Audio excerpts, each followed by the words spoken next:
moment, if you would. Are you two the famous Traveler and Paimon by any chance? We sure are! And who are you? My name is Wikas, a member of the Academia Extravaganza Planning Committee. Have you two heard of this festival? Yep, and that's exactly why we're here. Is that so? Looks like our advertising is working. Since you're both interested, would you mind if I gave you a brief explanation of the event? So, the Academia Extravaganza is a grand event run by the Academia with a long and storied history. To be precise, it can be divided into the Wisdom Gala and the Inter-Darshan Championship. The gala is held annually.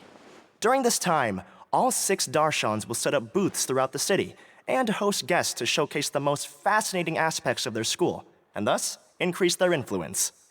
On the other hand, the championship is held once every 4 years. Each Darshan will send a representative to vie for the position of Grand Champion. This year, the gala is being held alongside the championship, so the mood in the city is, as they say, at an unprecedented fever pitch. Got it! Cool! Thanks a bunch for the detailed explanation! You're most welcome. Answering questions regarding the Academia Extravaganza is my job. And I actually do have something I would like to ask the two of you. Huh? Need our help with something? Well, let me begin by saying that this year's Academia Extravaganza is of utmost importance to us.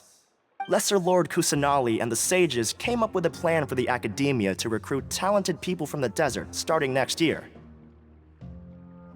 As such, we've invited a great number of desert dwellers to take part in this festival, so they can hopefully experience the Academia's atmosphere ahead of time. I've heard that the two of you are famous across both the rainforest and desert. With your participation, especially in the Inter-Darshan Championship, more people will definitely come to appreciate the festival. Exactly! Or do you mean you want us to join a Darshan? But then we would have to deal with exams and essays and stuff like that. No need to worry. The championship participants have already been selected. I mean to invite the two of you as guest commentators. Your job will be to observe and record every part of the competition. There's no pressure. Just follow each match and enjoy the festival.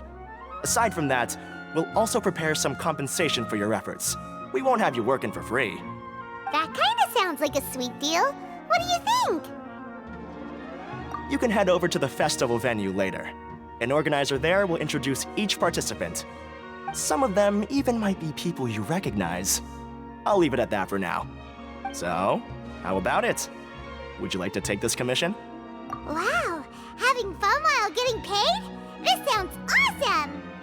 The main event venue is at the outskirts of the Citadel of Regzar, and the organizer you're looking for is Karina. Tell her the situation and she'll get you set up. The championship is going to begin soon. I wish you a good experience serving as commentators. If you have any doubts, come find me anytime. Alrighty, off we go!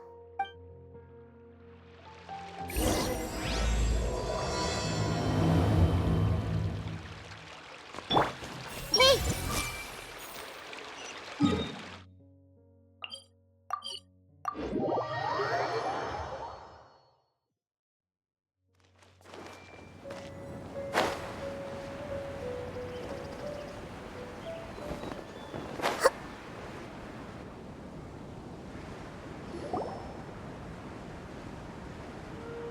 Welcome, one and all, to the Academia Extravaganza! Now then, allow me to reveal the prizes for this iteration of the Inter-Darshan Championship. Fabulous monetary rewards, research funds, a limited edition Genius Invocation TCG card, and the right to wear the Diadem of Knowledge. I believe that I need not elaborate as to how this is a symbol of great honor. She should be Karina, right? Looks like she's in the middle of something. Let's wait till she's less busy, then go introduce ourselves. The Diadem of Knowledge. What a perfect work of art. Every time I see it, I feel like I'm losing myself in its beauty. The one who proves fit to wear it must be a rare genius indeed. I believe that most of you have already seen the Diadem of Knowledge or have heard tales about it. 20 years ago, a researcher named Sachin bought it for a large sum of mora before donating it to the academia. The generous championship prizes are also sourced from his sponsorship. Before we begin, allow me to express our gratitude to this researcher, who cannot be with us right now. Things can only get worse. Things can only go from bad to worse. Human nature begets conflict, and conflict begets ruin. From the beginning, the seeds of wickedness have been. Hey, stop spacing out! Paimon called out to you, but you didn't respond. You okay? Did you stay up late without telling Paimon? All right. I'm sure we're all more than ready for the championship to begin. Now then, let's invite our 6 Darshan representatives to the stage. Our contestants are... representing Amorta, Tainari!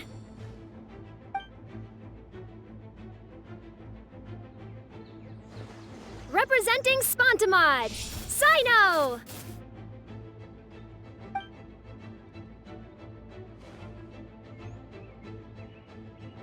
Representing Ratawahist, Layla!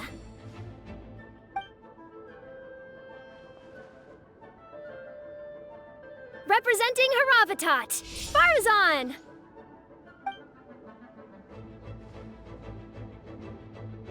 Representing Kasharawar, Kaveh! And for Vahumana... Huh? Is Vahumana's representative not here yet?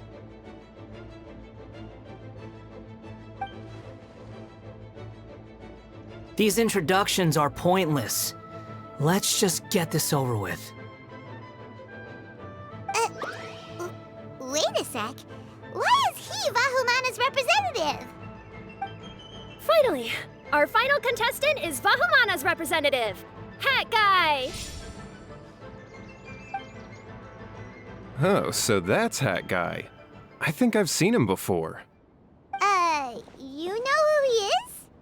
I've heard that he's a researcher from a different country who nominally belongs to Vahumana. Word is that he's written a lot of political analyses. His manner of speech hasn't made him popular amongst most other Vahumana researchers, but his comings and goings are quite irregular, so he doesn't interact with others much. Aside from his more controversial aspects, his perspectives are considered quite incisive.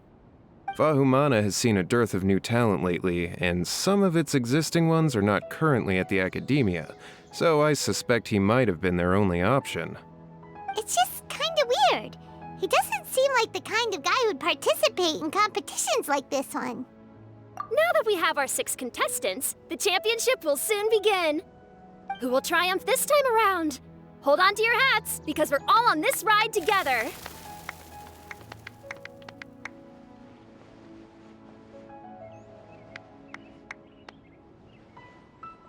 Huh. We really do know a lot of the contestants. Oh, right! We're guest commentators, aren't we? So figuring out everyone's reasons for participating is in our job description. Let's go ask them when we go say hi. Especially him. Paimon still thinks it's weird that he's here.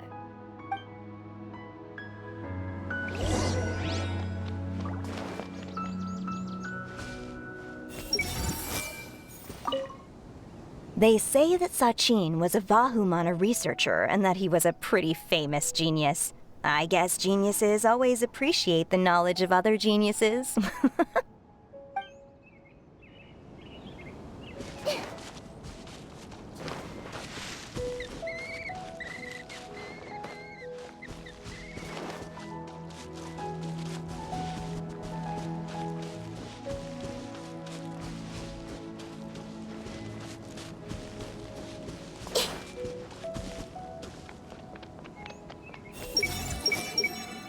I'll show them how fierce this competition can be.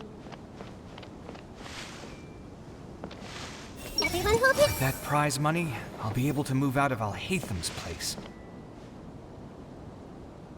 Hey, do I really what it takes to represent the Ratawahist Darshan? Do you really think you can see through me? I see Do everything. you really think you can see through me?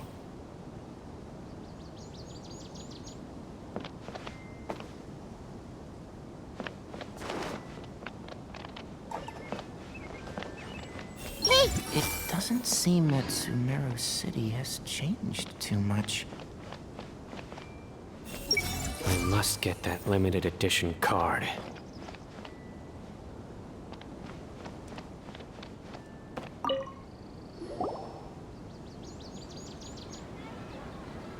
We meet again, you two. hey, Tainari. We came here to check out this extravaganza event, and then they invited us to be guest commentators. Is that so? I heard that there would be guest commentators recording the proceedings with cameras, but I didn't expect they'd be you two. It's a pleasant surprise that you're visiting Sumeru again while I'm still on leave. When everything comes together perfectly like this, I call it the biryani factor. Because it's always rice to meet stew again. Ugh.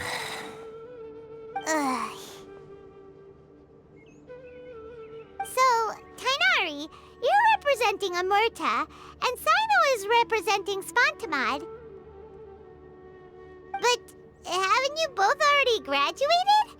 Can alumni also take part in the competition? I had wondered the same thing. When I was told the news, I was actually more shocked than you are now.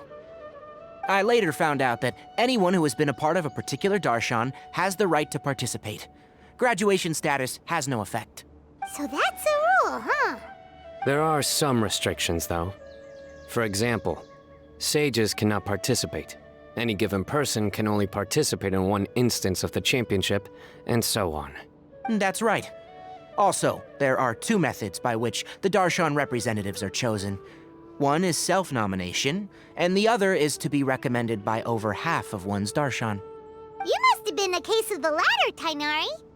I heard that quite a few of your juniors petitioned for your candidacy. Sometimes I wish I could clap a few of them over the head and tell them to spend that time on studying instead.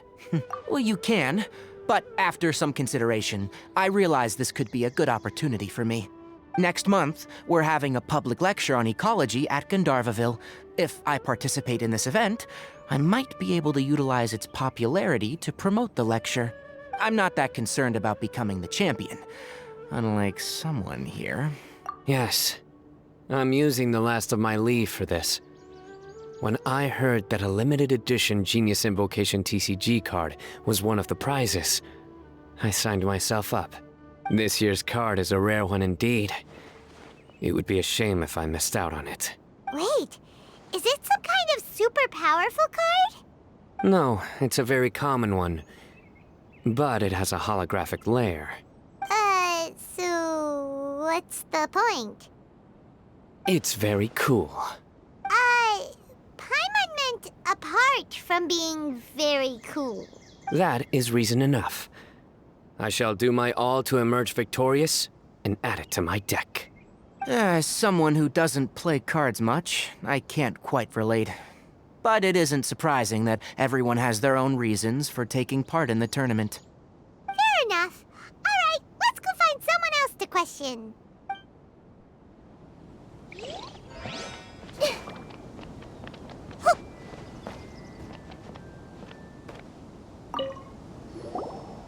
Kaveh, Farzan, Layla! Huh? Oh, it's you. Why are you here? We're here as specially invited guest commentators. Our job is to record what happens during the competition. Is that so? In that case, I'll have to trouble you to catch the moment of my triumph on camera. Remember to shoot from behind at a lower angle. You know, to capture a seniors class.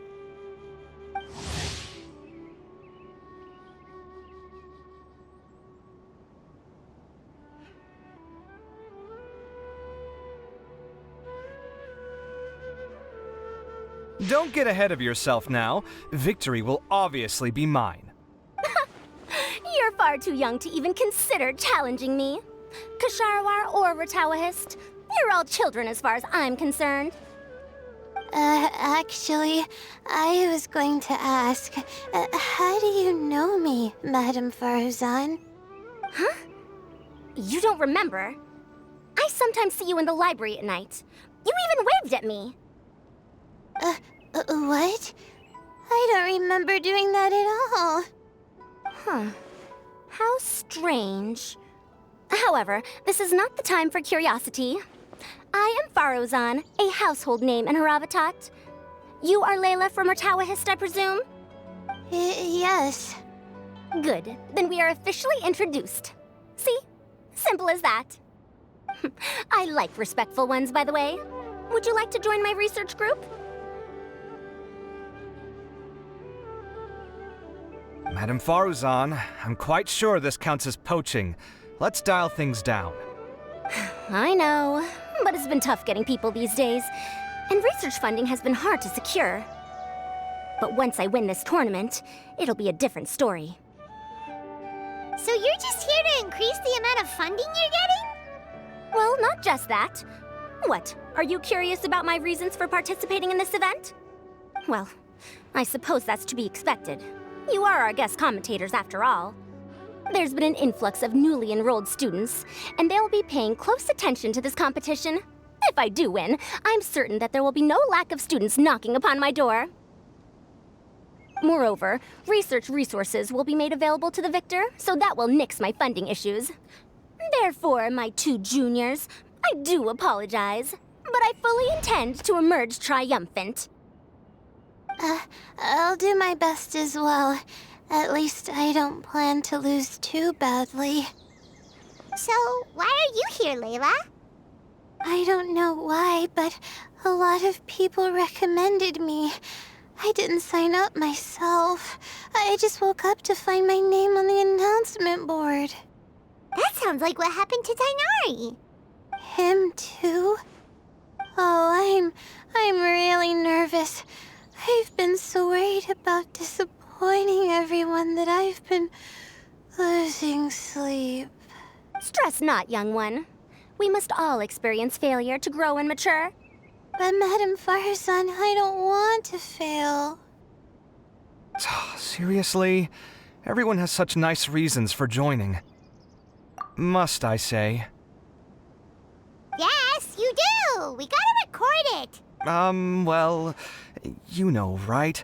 I want to buy some property. Oh, that's right! You want to move out of Alhatham's. What? Al-Haytham? What about him? This has nothing to do with him. Oh, right. Sorry, Paimon has no idea what she was talking about. So, you want to use the grand prize to buy a place, right? Correct.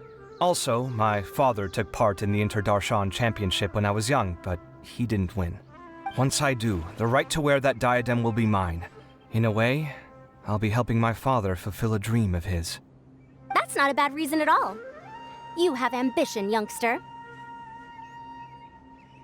Although your chances with me here aren't great, I believe your father would be most proud if the diadem of knowledge were bestowed upon you. Not that he'll have the chance to celebrate. My father passed away many years ago. They say he ran into quicksand while traveling in the desert. For you to have experienced such a thing, that must have been tough for you. It's all in the past now, and life goes on, doesn't it? Let's change topics. I don't want to bring the mood down. All right. Earlier, you said that you want to use the prize Mora to purchase a home. Where do you live now? Do you live alone? Well... I also heard you mention Al-Haytham just a moment ago. Isn't he also from Haravatat? Are you two hiding something from me? No, of course not! Why would you think that? Paimon's definitely not involved either! We're gonna go interview other contestants now. Bye!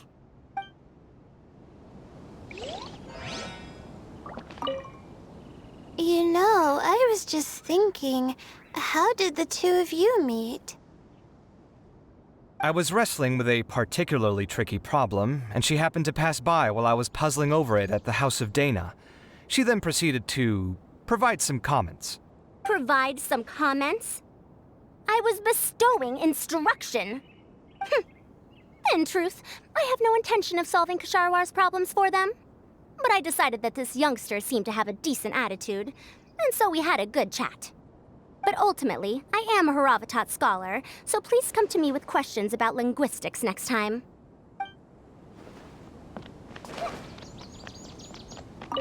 I'm surprised you were willing to come to Sumeru City at all. Well, the atmosphere at the Academia has improved immensely since Azar and his ilk were deposed. Master has been busy recently, so he hasn't had the time to instruct me or try to convince me to return to the Academia. So I've been occasionally visiting the city these days. Trade and business are in greater abundance here, so it's much easier to acquire necessary research equipment.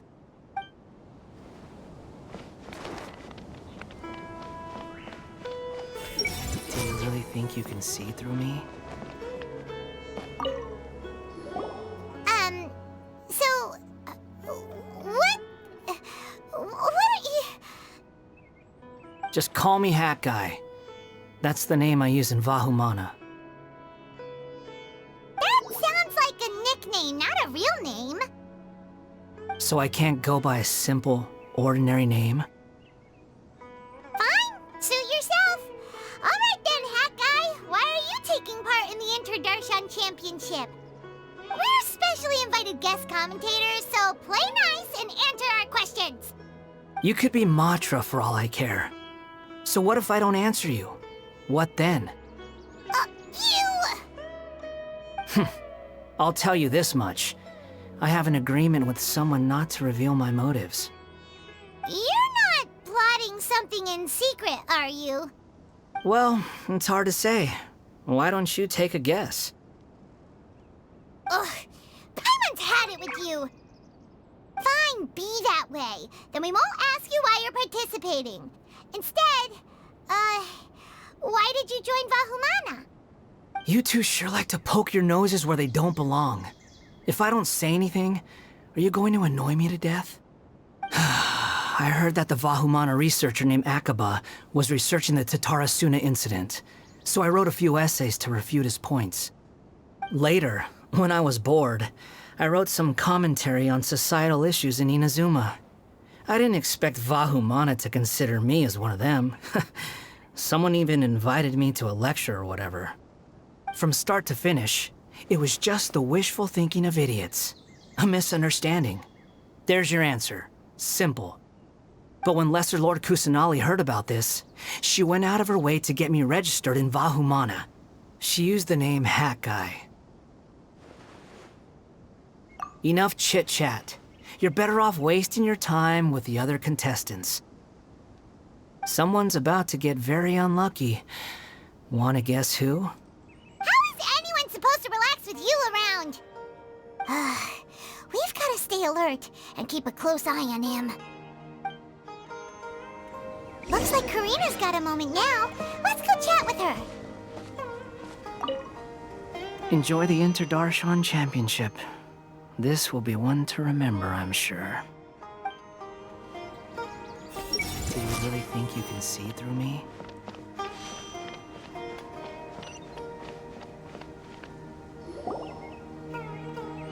You must be the guest commentators Vikas invited. I've heard about you. I saw you two having quite the lively conversation, so I thought it would be best to wait. Are you two free right now? We were actually looking for you, too. Excellent. Then please allow me to explain your job responsibilities in detail. First, please take these two things. The first item is a custom camera from the Academia. Please use it to record the competition as it unfolds. The second is an event-specific locator that will flag all participants' locations. It will also sound when one of them completes an objective. Wow! What a convenient little thing! Aside from you two, there are two other commentators. However, they will remain by the commentators area and will not be following the contestants in real time. Speaking of which, you probably know them. Alhaitham and Nilu. Oh, it's them! We have to go over and say hi later. Well, don't let me keep you unless you have any questions for me. Why do you ask? Really? I didn't see any such person. Could I ask when you saw him? Strange. I was on stage the entire time, and I didn't see anyone come up. Paimon didn't see anyone either. Perhaps you're mistaken. However, if you have any leads on that matter, you can talk to me at any time. Hey, Traveler. Paimon. Long time no see. Dia! Candace! You two are here as well! Ah, so they're two friends of yours. In that case, I'll take my leave. May you all have a wonderful time during the extravaganza. The Academia sent us both invitations, so Dia suggested that we come together. The villagers were also encouraging me to travel outside the village. I couldn't find it in myself to turn them down. We're here now, so no point dwelling on that. Even though this extravaganza isn't a holiday or anything, it's still a big deal here in Sumeru. Merchants from all over will set up shop. There'll be tons of stuff to eat, use, and wear, more than you can count. I'm already set on helping you buy 2 new outfits. I mean, who wears the same thing at work and home anyway? I'm looking forward to it. Just being able to relax and wander the streets freely has already made my day. So, Traveler, Paimon, you two want to come with? We'd love to, but we've got work to do right now. Aw, that's a shame.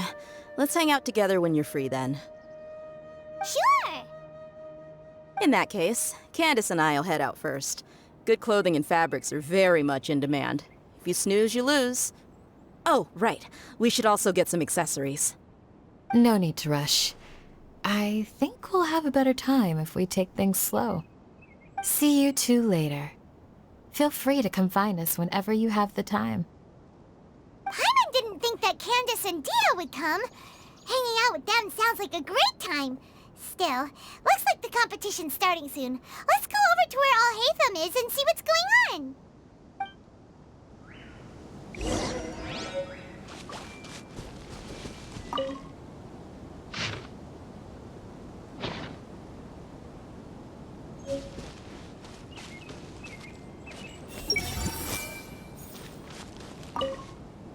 It's been a long time since the last Interdarshan Championship. How exciting!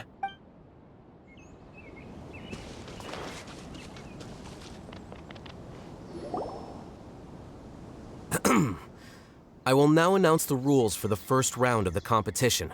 Please listen carefully. During the opening ceremony, Academia staff released several cages of butterflies, and many of them are now fluttering within Sumeru City. Amongst these butterflies, 3 of them will be special swift flies. They have a different appearance and also fly a little faster. Your objective this round is to find a swift fly and bring it to me. 3 points will be awarded to the first participant to return, 2 to the second, and 1 point to the third. That is all for the first round. Should you require clarification on anything, please ask any of the other staff. Alhaitham's all business all the time, huh? That said, how did he get picked to be a commentator? Paimon's kinda curious. Finding 3 specific butterflies in a place as large as Sumeru City sounds rather improbable.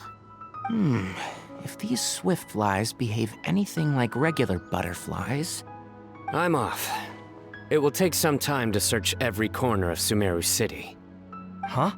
You're going just like that? A champion walks the road to victory.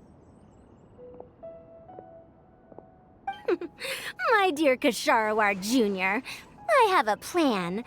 How about some cooperation between you and me? Cooperation? Looks like everyone's got their own plans for this, Tuffy. We're supposed to go on stage next, right? Let's wait and see everyone's reactions first. Huh? Wait a minute. Look, he seems to be observing the other contestants just like we are. We were right not to let our guard down.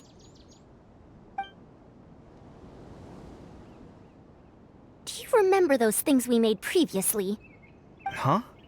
You mean... It's time for them to shine. It looks like Faruzan and Kaveh have some secret plan.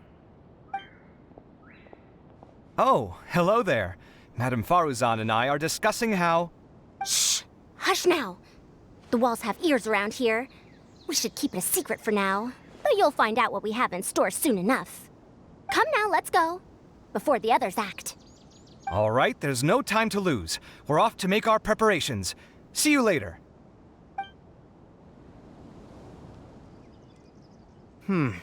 This is basically what I'll need. Do you think you'll have any difficulties? I have most of the reagents with me, and I can buy the rest.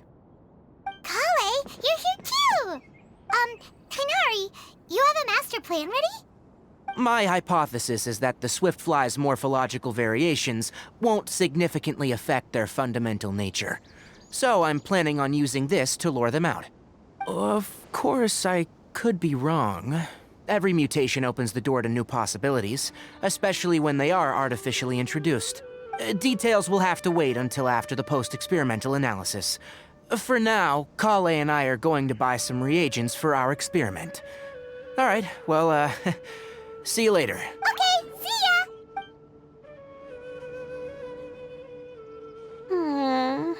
Hey, Layla!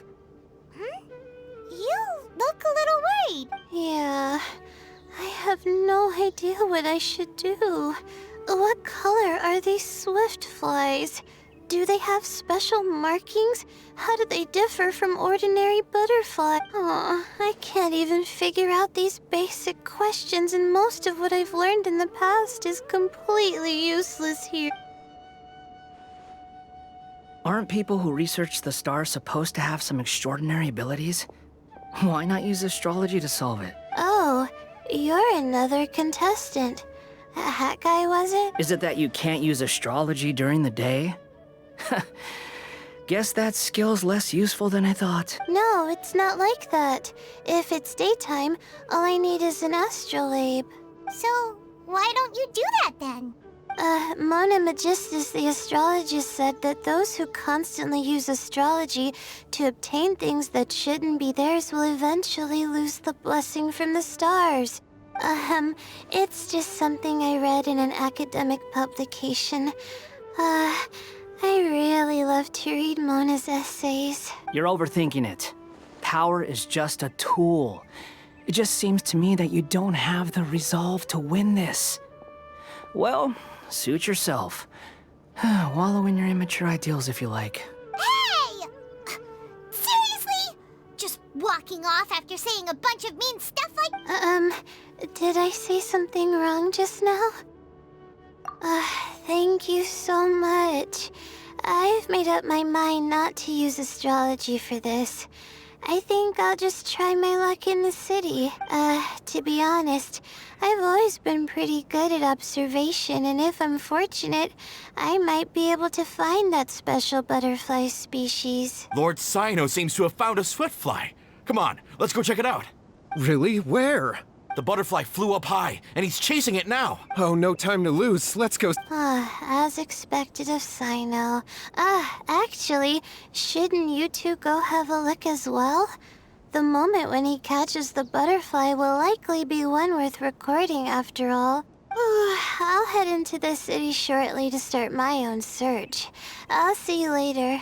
All right. In that case, let's go see Cyno first, and then we can check on what everyone else is up to. I'm going to try my luck.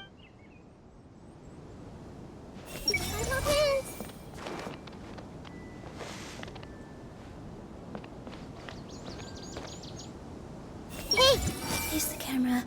Smile. Speak in a friendly and clear manner. That's what they told us to pay attention to, right?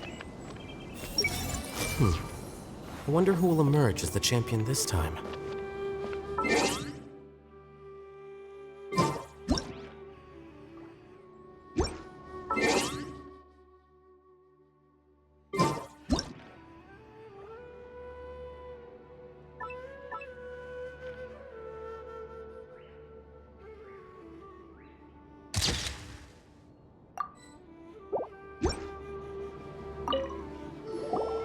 this is my first time commentating for such a competition, I'm feeling kinda nervous.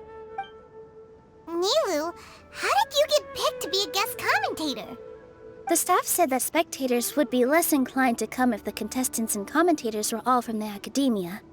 I don't quite understand it, but I'm happy that we're able to all meet again.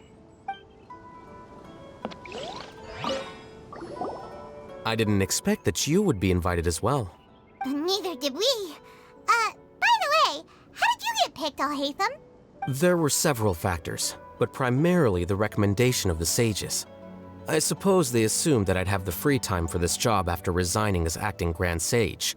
That said, they'd probably claim that my calm demeanor would help maintain fairness in the competition. Sounds like you've got a lot on your plate. Not really. The job itself is quite simple and effortless.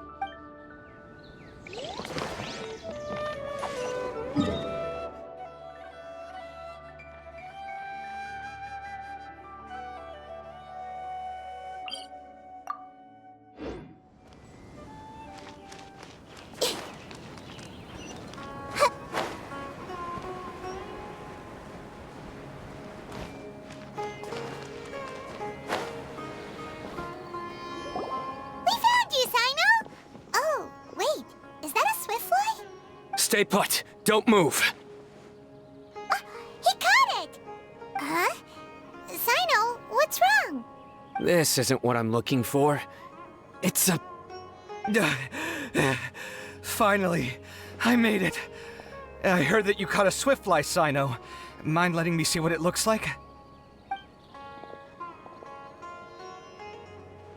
Hold on. Isn't this the mechanical bait that I released earlier? Why would you catch that instead of a swiftfly? Wait a minute.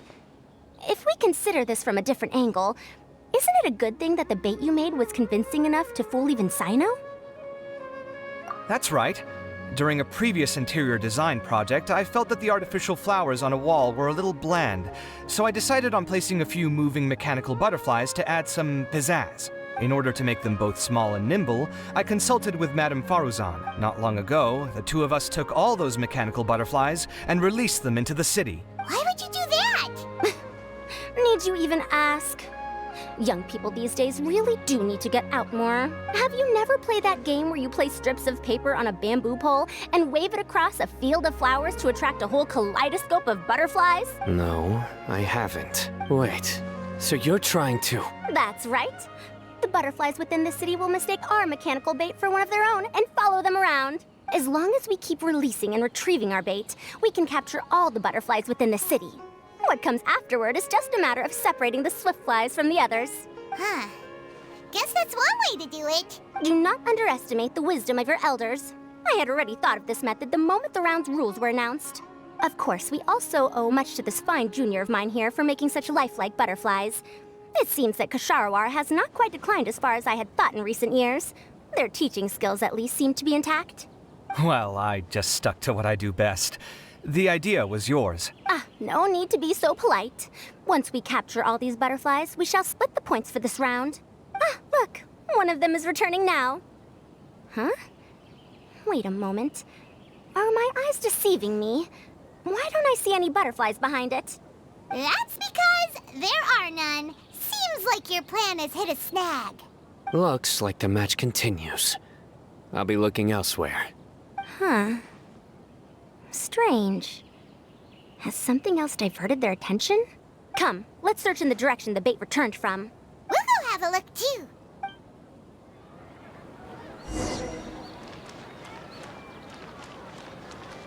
How could it not be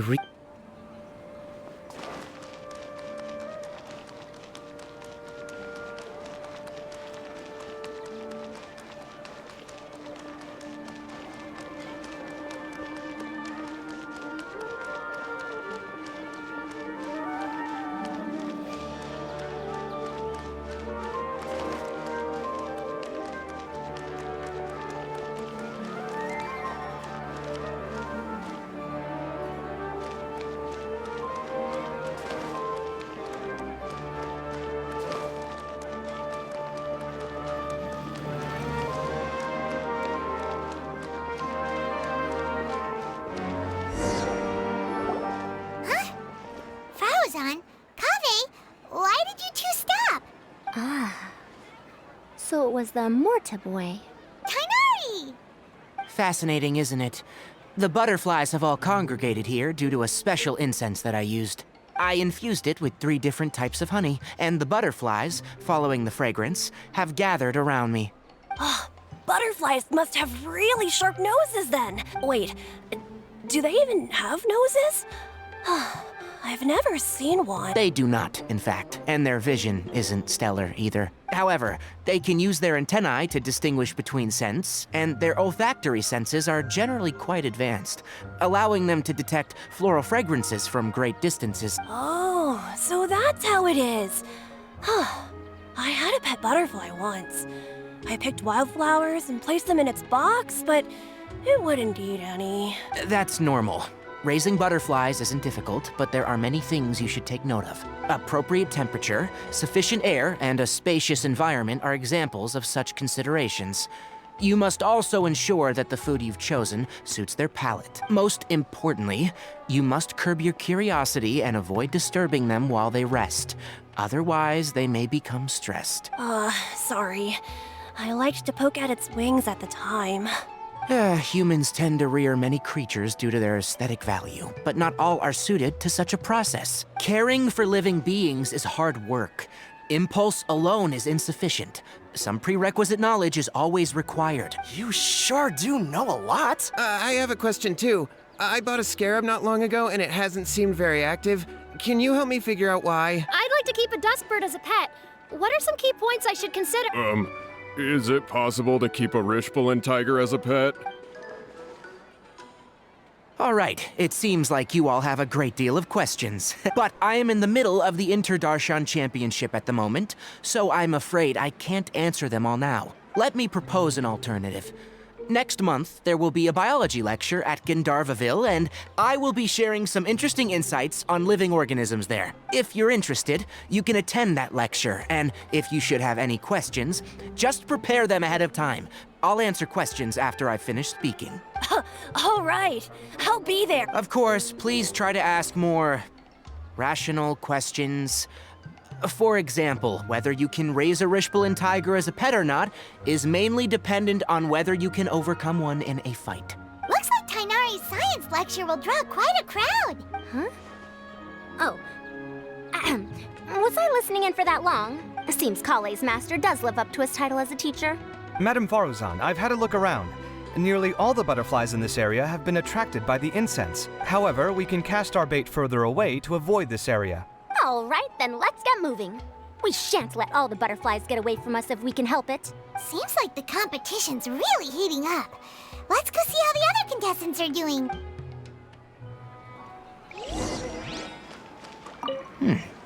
The scent is starting to fade. Seems the wind is stronger than I thought. The incense isn't going to last long.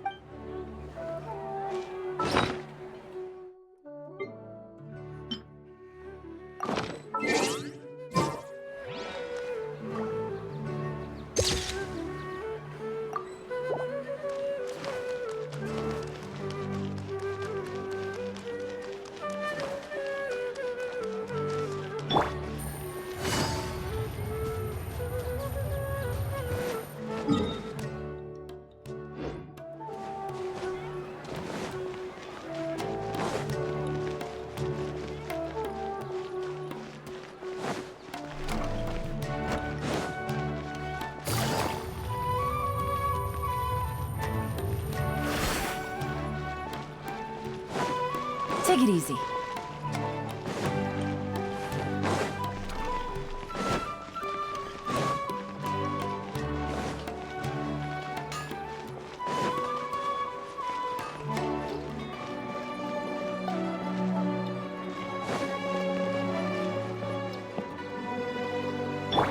Everyone hold hands. These all look great, but they're more expensive than I expected. Goods are more expensive here than in our village. Nah, to heck with it. How often do you get to come to the city? Let's not get hung up over the prices. Dia, are you sure you want to buy this for me? Oh, this is a heavier material than I expected. Thank you. Don't worry about it. It's just nice to go clothes shopping together.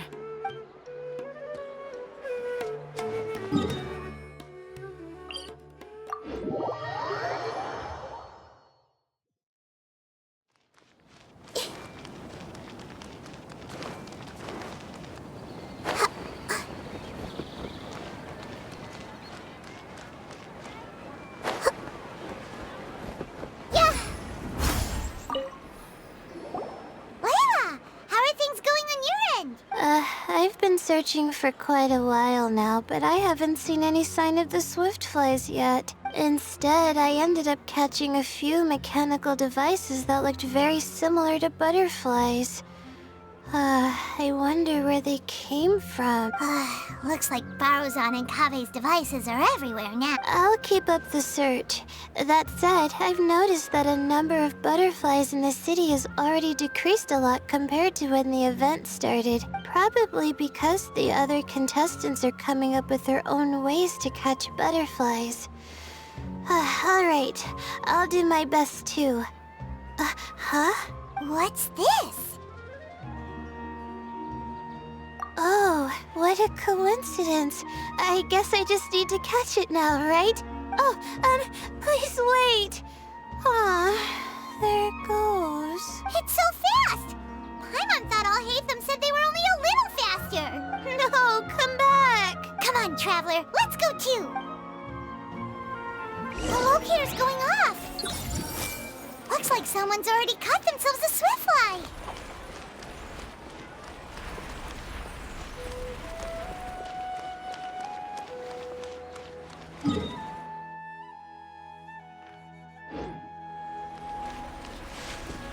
Why isn't it working?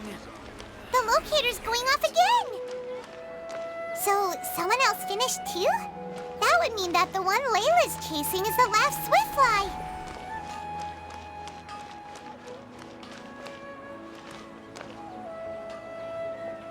I see everything.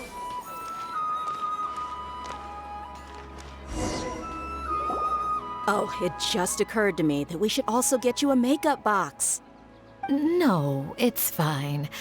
I don't think I'll end up using it. Maybe you won't, but it doesn't hurt to have one, right?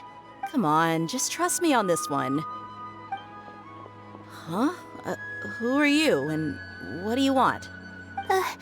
Please, don't move. Don't move? Who sent you? Dia. Don't worry, I can handle this. Now, tell me, what do you want?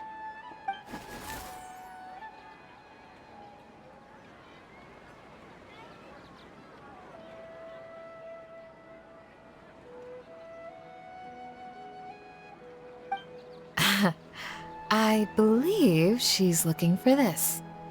Here, take it. A butterfly? Was it on my head? Oh, you're... It's been a while, Layla.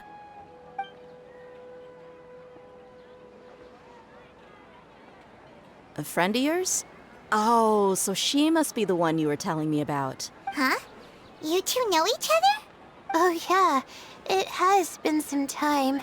The first time I ever woke up after sleepwalking, I somehow found myself in our village. Candace was the one who took care of me then. That's right. She didn't look well, so I gave her something to eat. She said a lot of complicated things about astrology, the night sky, the stars. Not sure I understood it all, but it sounded pretty enchanting. Right. Do you still want this butterfly? It seems like you were chasing it all the way here. It's of little use to me, but if you don't want it, I can release it. Just let her have it. It's no big deal. The swiftfly was flying so fast, but you were able to catch it like it was nothing, Candace. Oh, it didn't seem that quick, really. I was actually worried that I would injure it, but I'm glad that didn't happen. Anyway, sorry about the butterfly thing. With the way you suddenly came running over like that, I thought you were hired to take us out or something. Huh. On second thought, I guess I've never seen an assassin that looks tired with dark bags around their eyes. Oh, you must be taking part in the championship. Take it from me. Don't let it stop you from getting some rest. I'll do what I can. Thank you. We'll be on our way then. See you later. Alrighty, let's bring the Swiftfly back together with Layla.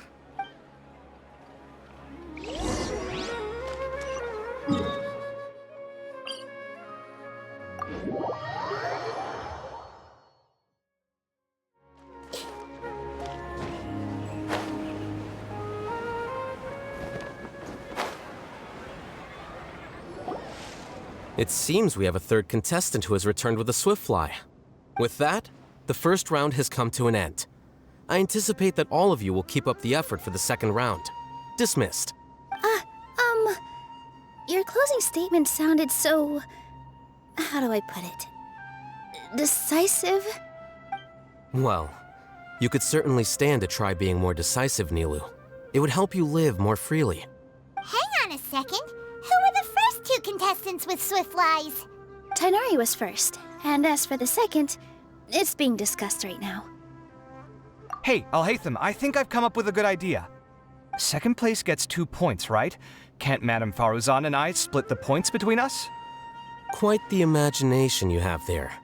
I've read the championship handbook from cover to cover, and I never saw any rule which permits that. Then we can just add a rule. Do you really think I'd do that? Oh, come on, you're not going to stand in the way of my victory, are you? Well, you're free to send the organizing committee an application outlining your naive proposal. They'll get back to you within 3 working days. 3 working days? It'll be too late by then. Unfortunately for you, even dreaming is gonna cost you. Paimon gets it now. Kaveh and Faruzan found the second Swiftfly together, but the rules say that only one person can get the points. Oh well, the rules are the rules. Since you call me madam and politely ask for my help, I shall give you these points. So I'll put the points under Kaveh's name then? No. If I take these points, won't that only detract from your contributions, Madame Faruzan? You might be alright with that, but I cannot do it. Not in good conscience. I don't have any problem with it. There are 2 more rounds after all. Losing one isn't a major setback. But if you insist, I have another method. We can draw lots to see who will receive the points. Lots, huh? What? Is there something wrong with that idea? No. Let's do it. All right. I'll get the paper needed for the lots. Give me a moment. Oh, seriously? I'm sorry, but it appears that luck was on my side this time. No, you do deserve it. I'm just lamenting my bad luck. Perhaps that's why my life is rife with troubles. Indeed. It's rare to see anyone with such terrible luck be so willing to decide victory via lots. And what would you know about that? We can save bickering for later. Record the points under Faruzan, and that'll finally bring the first round to a close. The second round will be held in the desert. We'll be moving our commentator stand over to Aru Village.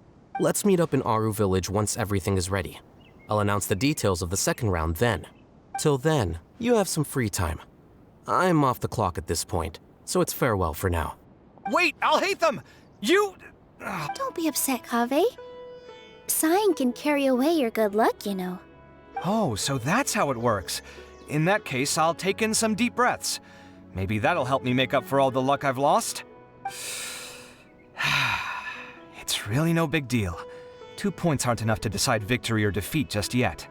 I'll win the next round, you'll see. Looks like you've managed to pick yourself back up, young man. Good. I must warn you, though, that I'm quite familiar with the desert. You'll have to try your best if you don't want to lose. I'm no stranger to the desert either. I'll be fine. All right then, that's enough chit-chat for now. I'm going to check the area out.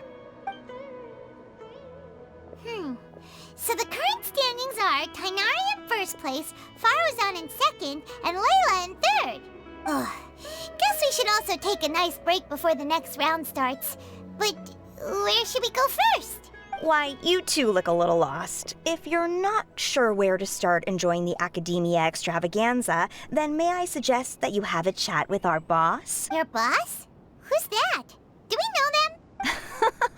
Well, only the most famous merchant in all of Sumeru, Lord Sangamo Bay. Oh, you mean Dory! Precisely. Our boss sent me to inform you two that she'll be waiting for you at Sumeru City's North Gate.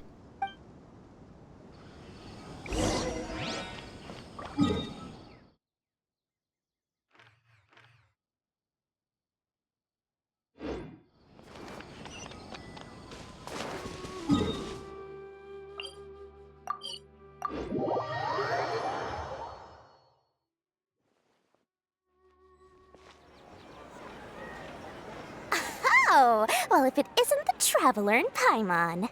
Hey, Dory! Are you here to attend the Academia Extravaganza too? Of course! People are practically flocking to Sumeru City. You couldn't ask for a better opportunity to do business. This is one of the entrances into the city, and it's very close to the Wisdom Gala booths. There'll be an endless stream of customers. I can already hear the Mora going clink, clink, clink as they fill my coin pouch. Well, is there anything you'd like to purchase? We've got everything you need and deals that can't be beat. Well, do you have anything to eat?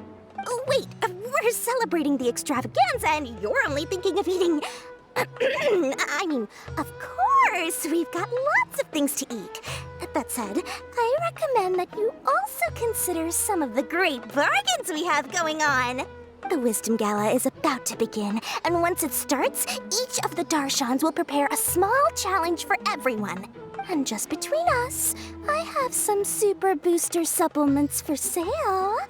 Eat just one to boost both your strength and dexterity for a short time, allowing you to overcome any challenge. No thanks, we'll pass. These little challenges are gonna be a cinch for the two of us. Just you watch. Anyway, Paimon just wants something to eat, please. If you don't have any food, then we'll just go somewhere else. All right. Mora is Mora, after all. Oh, what would you like to eat? Well, Paimon's pretty hungry right now. Do you have any touching? Let me see. This is a huge job, isn't it? If this works out, we'll be set. Here you go. 2 servings of touching. See? I told you there's nothing Lord Sangamo Bay can't procure. Yay! Huh? What are you looking at, Traveler? Oh? Who? Someone we know? Was it someone suspicious? Have we attracted some unwanted attention? Huh? What's happening, Dory? Is there something else going on? I don't know who you saw just now, but I do have some hard-to-come-by information about the extravaganza. If you want to know more, we can talk business later.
Is it me, or are the bags under your eyes even darker than during the last round? Are you alright? Thanks for the concern, Kaveh. I just haven't been sleeping well lately. Even though I try to fall asleep, I can't get the championship out of my head. And before I know it, it's morning again. I know the feeling. That happens to me too when I'm agonizing over my blueprints. Do you have any tips for dealing with that? To be honest with you, no. You could say there are many things that don't have a quick fix and can only be endured. I suppose you can think of it as something akin to an illness.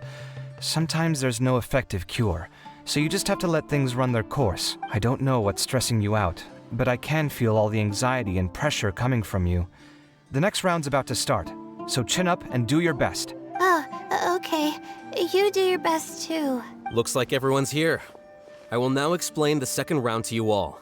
There are 3 ley line disruptors buried in the area around Aru Village. These devices can imitate the effects of ley line disruption and will constantly interfere with the environment. Your goal is to shut them down. The first 3 who manage to finish this task will be awarded 4, 3, and 2 points accordingly. Note that each person may only bring a set amount of food and water with them, and that leaving the designated competition zone will result in disqualification. Well, what do you think? Want to team up again? I shall consider letting you have the points on account of what happened in the previous round. That's all right. I've been here many times, and in any case, machines are one of my specialties. I doubt this will be particularly difficult. It's good to see such confidence in a youngster like yourself. I also happen to be well acquainted with this place. Let's see who will find these devices first. But aside from us, you should remember that there's a favorite for Champion. We must be careful of him. A favorite to win? Who is it? Shh! Not so loud. I mean that boy, Tainari. He took first place in the previous round, and if he does so again this time, we may as well declare this competition over. I heard that you solved the Avidya Forest's leyline effluence problem with him not long ago. Since this round involves resolving a machine-simulated leyline disruption, it should be a simple matter for him. That's true. It does look like his odds of winning are pretty high. He already has Kale, who is an excellent pupil. If he were to win this round as well, then wouldn't we just be letting him have all the fun? As his senior, it's my solemn duty to prevent such an inequitable arrangement from happening. I'm off. I'll get going as well. See you later. How are you feeling? I think I'm okay, but I'll take things slowly for now.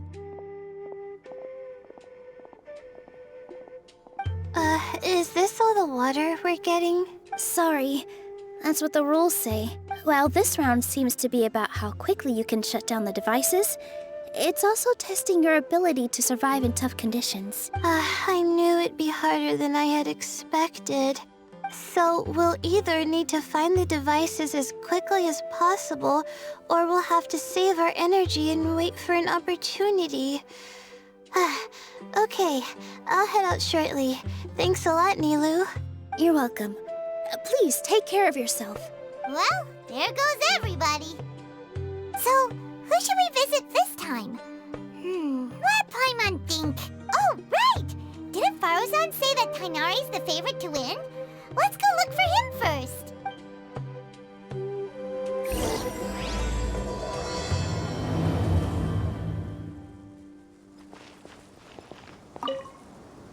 Now that the round's begun, who do you think will win, Alhaitham?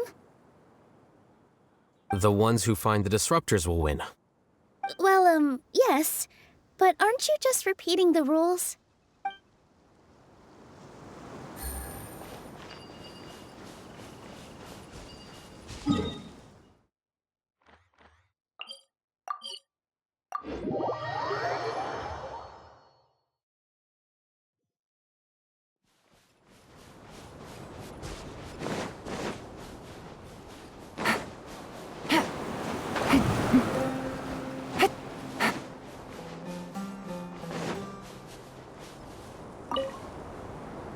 The sun is especially intense today. I hope Tainari will be alright. Probably not.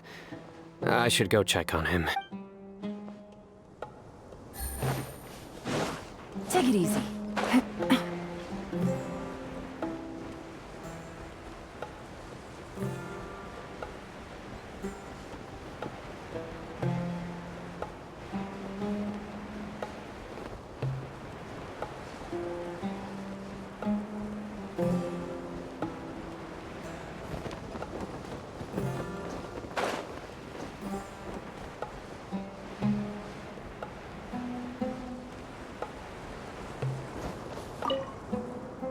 This seems more annoying than the last round. That's fine, though. I'll find some place to sit and watch them scurry.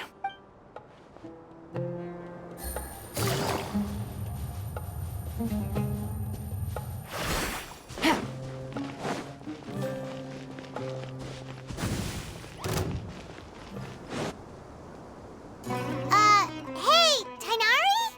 Tainari! Huh? Weird. The locator says that he should be around here somewhere. Tainari! Can you hear us?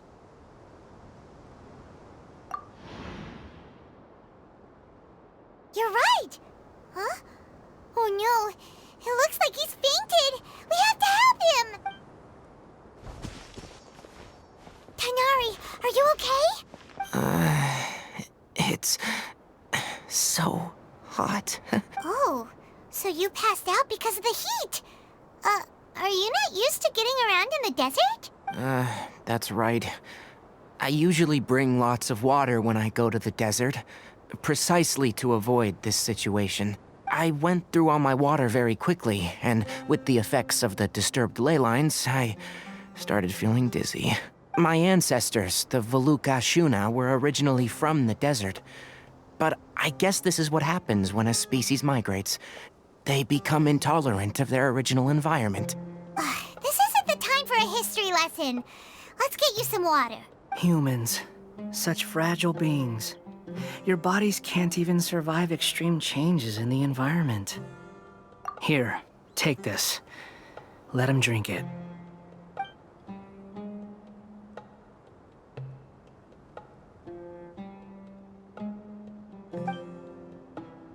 Are you serious?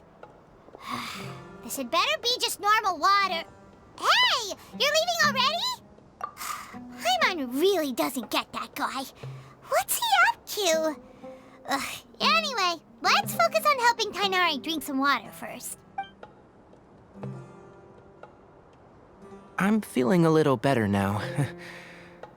Thanks, you two.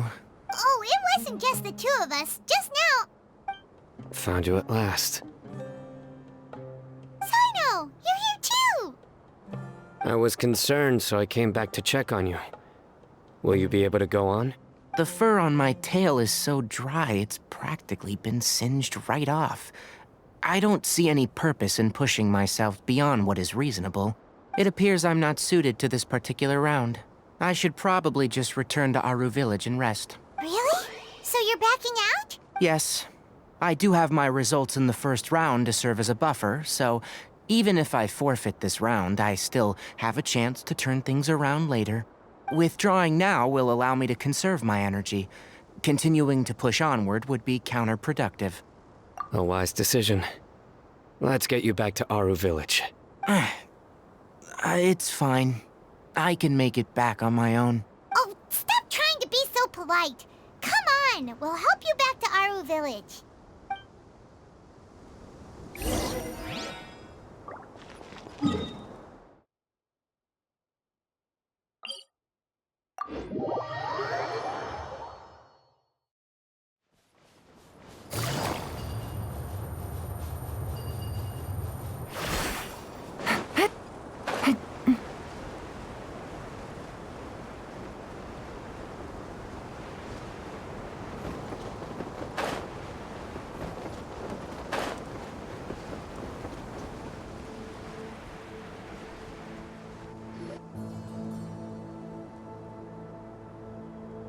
How are you feeling now, Tainari?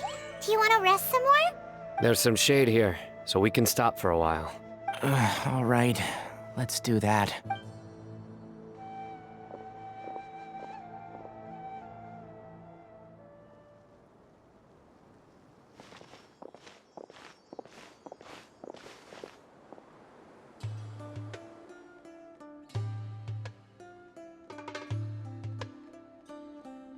Oh, Sino and Tainari. And you've got the Traveler and Paimon with you. Oh, hey, Layla! Yeah, the sun was too strong, so I decided to take cover here for a while. What about you? Are you all done already? Unfortunately not. I'm not quite as capable as I thought. I intend to withdraw from this round. Sino and the Traveler are escorting me back to Aru Village. Withdraw? Can you even do that? I believe the rules do provide for such a situation. Alhaitham did say that the act of leaving the competition grounds would result in disqualification from the round. Didn't I ask you if you were all right before this? If you had just decided to withdraw then, you wouldn't have had to suffer. Well, I had to try, didn't I? So I tried, and it didn't work out, and now I'm backing out while I can. When I get back, I'm definitely going to make a batch of sun-resistant oil. Next time I venture into the desert, I'll be prepared. By the way, you're Layla, aren't you? You don't look very well yourself. Will you be all right? I did feel a little faint when I first entered the desert, but I feel a lot better after resting here for a while. Be careful not to push yourself too hard.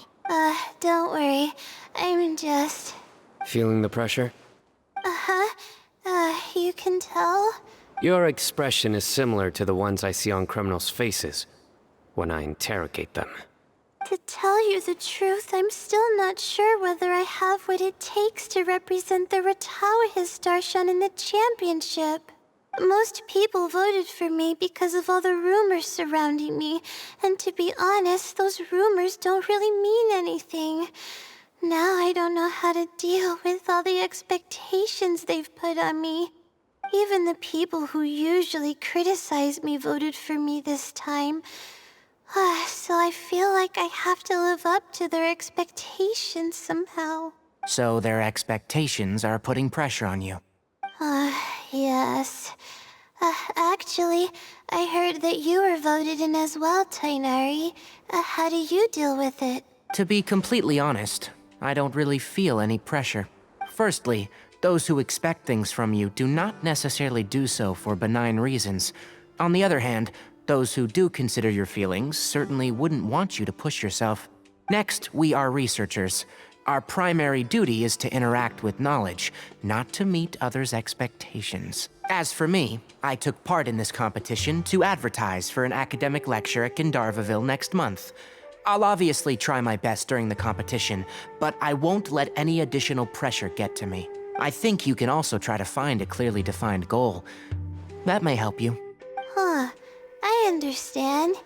Thanks for your advice. I'm absolutely parched after talking so much.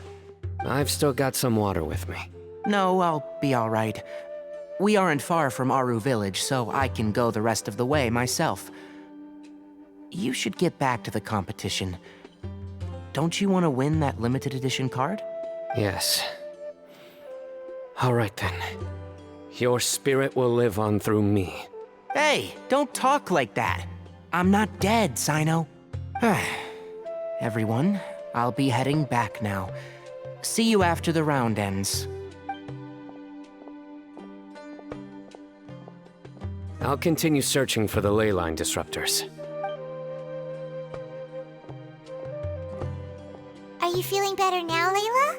Yeah, I feel like some of the weight has been taken off my shoulders after chatting with Tainari. It's been a long time since I first left my hometown to come to the academia, and every day here has been so precious. But of course, there have been some rough times. All sorts of complex astrological models, countless quizzes, and essays that took all my brain power to barely finish.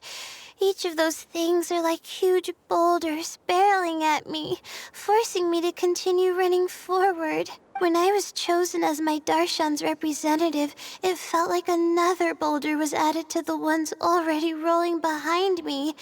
Every time I close my eyes, I think of all the people I'd disappoint if I mess up. Yeah, I think that's what Tainari was trying to tell me. You're our good friends, which is why you didn't stop him from dropping out of this round, and why you don't feel disappointed in me. That's right! No need to feel so down! That said, he did also say that he hopes I could have more concrete goals for taking part in this competition. I don't have any now, but I'll give that some thought. Anyway, I won't take up any more of your time. You still have to record the other contestants' progress, don't you? Perhaps they've had some breakthroughs while we've been chatting. True. We should go look for the others. Now, who's left? Tainari's dropped out for the round, and we just saw Sino. You could go see how Madame Farozan's doing. I've heard that she's quite knowledgeable about the desert, so she's probably made some progress by now. Okay, let's go look for Farozan!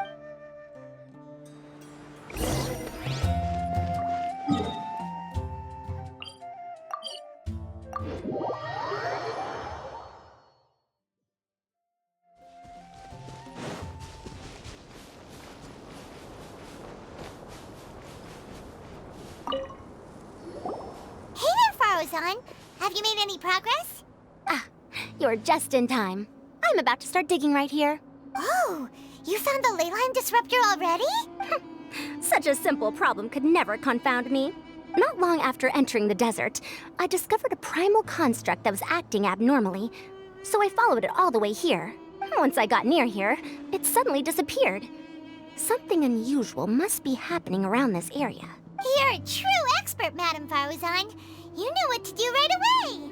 Well, I do happen to have more experience than most. But that aside, has anyone completed this challenge yet? Nope, not yet. Well then, I suppose I'll be the first. What about that boy Tainari? Oh? And why's that? He's not used to being out and about in the desert. Huh. I didn't think he would have such a weakness. I suppose he could use a bit more training. What about the others? Is that Ratawahist girl still a bundle of nerves? Tainari gave Layla some advice, and she seems to be doing a lot better now. Sino just started his search for the disruptors, and as for Hat Guy, well, who knows what he's thinking. And what about Kaveh? Has he found a ley line disruptor yet? Paimon doesn't think so, or our locators would have already let us know. Strange. What's he lollygagging for? With his skills, you should have heard something from him by now. Well, I'm afraid the most thrilling moments are already done here. You should probably go find Kaveh and see how he's faring now.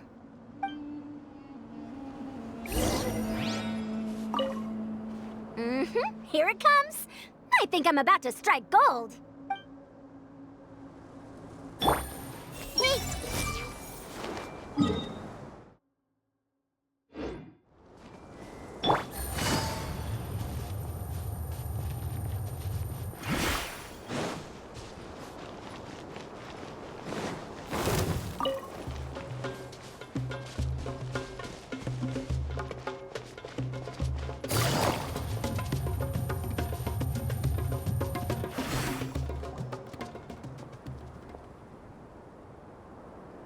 Come on, stop following me! I already gave you all the food I had on me. You can cry all you want. I don't have any more food. All I have left is a half bottle of water, and I can't possibly give you that. Without water, traveling in the desert will be incredibly difficult, and I still need to find what I'm looking for.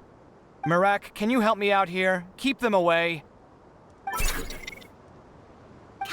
there you are! Farozan told us to come see how you're doing. What are you up to?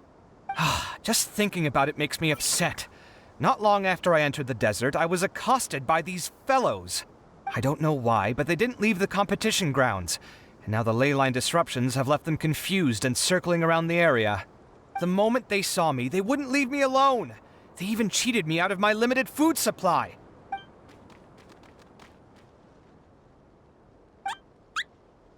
Hey, didn't I ask you to keep them away? Kaveh, is this flying metal thingy yours? That's right. This is my toolbox, Marak. Your toolbox? Huh. It seems pretty fancy. Hey there! Can you understand us? Sometimes I need to carry things when I go out, so it's handy to have a portable toolbox. Well, this definitely doesn't look like an ordinary toolbox, that's for sure. It's a long story. When I was working in the desert, I ran into a merchant group who had a machine core they excavated from some tomb. It was clearly from King Deshret's civilization.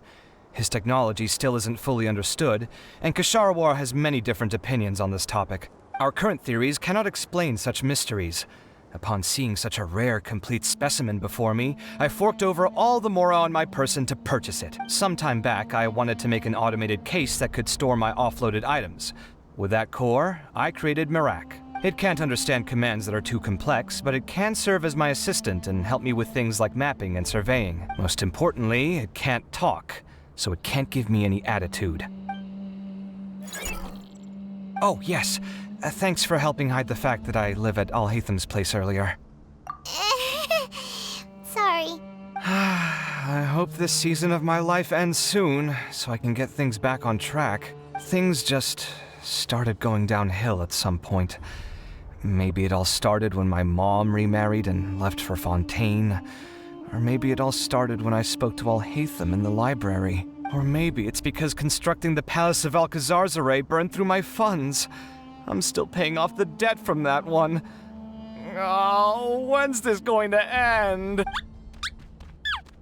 Now that I think about it, I guess we're all unlucky here. It's not like any of you asked to be trapped in a ley line disruption. Okay, let me get you all out. Kaveh, aren't you going to look for the ley line disruptors? Yes, but I can't just leave them here, can I? Oh, forget it. The more I think about this, the more I feel a headache coming on. I'll get back to searching once I get them out of here. Time's a-wasting. I'm off. Kaveh looks like he's conflicted. He really wants to win, but he can't ignore those he wants to help. Paimon's always felt like he's the type who easily gets himself into tough spots. Paimon doesn't mean this in an insulting way, but he seems like the kind of guy who'd be really easy to take advantage of. Whoa, someone's done already! Paimon also wants to know. Let's go back and ask Alhatham.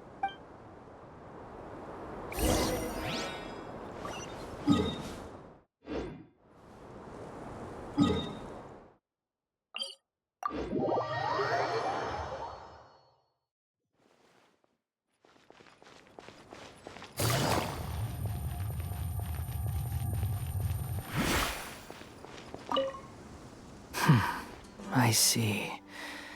20 years ago. I see everything.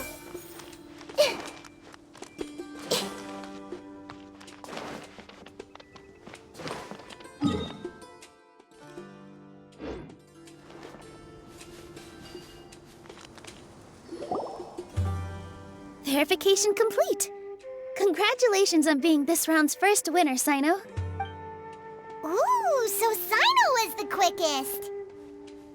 I am from Spontamod, after all. We know a lot about ley lines, so finding a disruptor was never going to be particularly difficult for me. Since the Traveler and Paimon also happen to be here, do you have anything you want to say? Anything I want to say? My friend couldn't continue on, so failure was never an option. The bonds of yesterday will forge the road to tomorrow. With the ties of friendship that bind us, I won't lose to anyone. That's a line from King of Invocations, one of my favorite works, and it sums up my thoughts right now. It might be a good thing that Tainari isn't here, or else he'd give Sino a good smack right about now. Oh wow, it's already so late. Everyone's probably running low on food and water. It'll only get harder from here on out. Something similar happened in King of Invocations. What a classic. Any thoughts on that, Alhaitham? I have no thoughts regarding King of Invocations. Milu obviously wasn't asking about that. Deserts are much more dangerous at night, so this competition should be nearing its end. At the moment, only Farazan, Layla, and Kaveh remain. I wonder who the next person to find a disruptor will be. Wait, only 3 people are left? Tighnari forfeited, and Sino's already done. What about Hat Guy? He also forfeited not long ago. Ugh, Paimon can't understand what he's thinking at all. But, like Alhaitham said, this round's almost over. Let's go see what the other contestants are doing.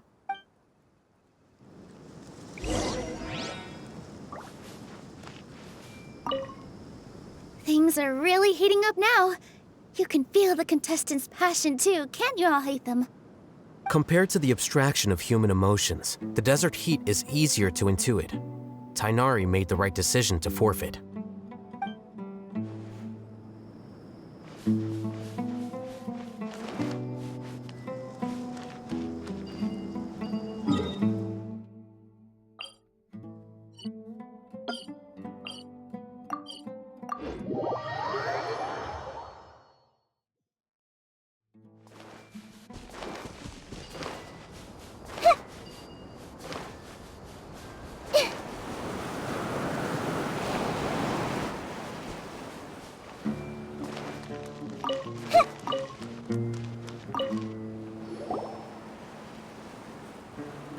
Hello again.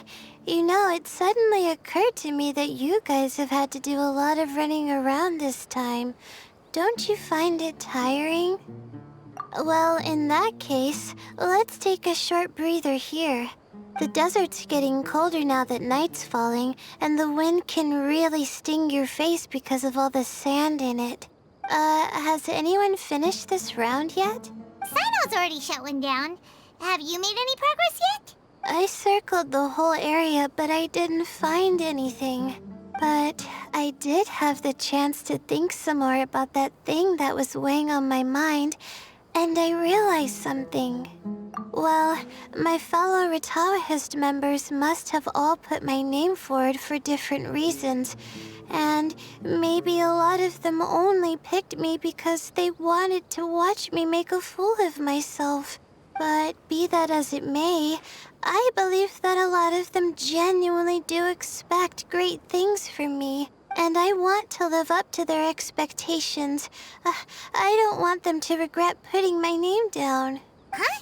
But doesn't thinking like that put a lot of pressure on you? Of course, that comes with some amount of pressure for sure.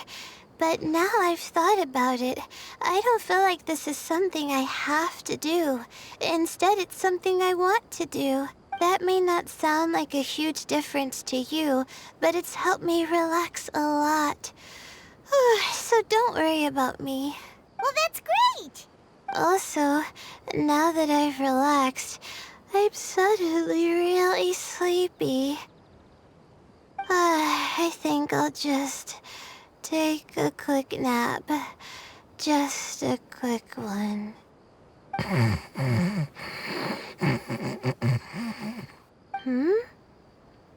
But the competition isn't over yet. Oh, Layla. She's really a bundle of nerves, isn't she? Wait, you're... Good to see you too. It's nice to be out. Feels like I've been cooped up inside for quite a while. Well, since I'm here, I guess I should help her finish this. What are we supposed to be doing here again? Finding a ley line disruptor, was it? Let me see. Looks like she's basically gathered all the information she needs. It won't take long to wrap this up. Come with me, you two.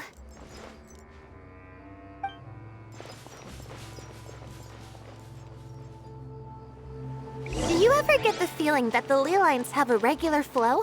Similar to the way that celestial bodies follow fixed orbits?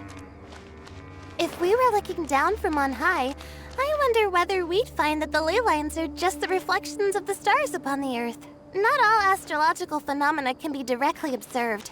Some are deductions based on other details that we know. It's the same situation with the ley lines.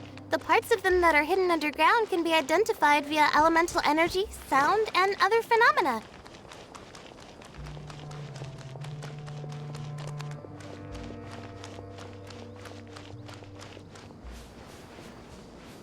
Plus, now that someone has shut one of the disruptors down, the contrast between before and after can provide me with further information still. Let me see. It should be here, I think.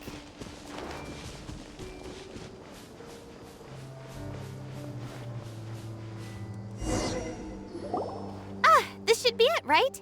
I'll turn it off. That should restore the ley lines in the area to normal. Nice work! Again, I didn't do any of the real work. I'm just wrapping up. She'll probably wake up soon. No doubt she'll be a little disoriented at first, but once she's got her bearings, she'll go and report that she shut down this disruptor. Will you be staying here for a while? Or are you going to check on the other contestants? Oh, time to check our locator. Whoa, it looks like Kaveh and Farozan are headed towards the same place. Perhaps they're about to find the last disruptor. Also, speaking of Kaveh, he's an interesting one. Huh? Why do you say that? Before the second round, he had a chat with the other me. He said that worries can be like illnesses. They don't always have a magic cure. Sometimes you just have to endure them as best you can until they run their course. But the way I see it, his situation is much worse than my other self's. She just hadn't found what she wanted to do at the moment, which is why she felt lost. Kaveh, meanwhile, knows what he wants to do. He's convinced that he has to win, and yet he still seems conflicted. He doesn't have a second personality, but somehow he still seems that he's at odds with himself in some way. I don't know exactly how to describe it. It's like he's smiling on the outside, but there's no joy inside, only sorrow. Still, who knows? He must be more experienced than me. Maybe he's just better at dealing with it all than I am. But back to the topic of wrapping up. Shouldn't you be getting back to the action to record how everything plays out? Last one, then the round's over. Oh, true. Okay then, guess we'll be going now. We'll keep everything you said in mind. Kaveh and Farozan were super confident at the start, but it turns out they're the last ones to find the disruptor. But...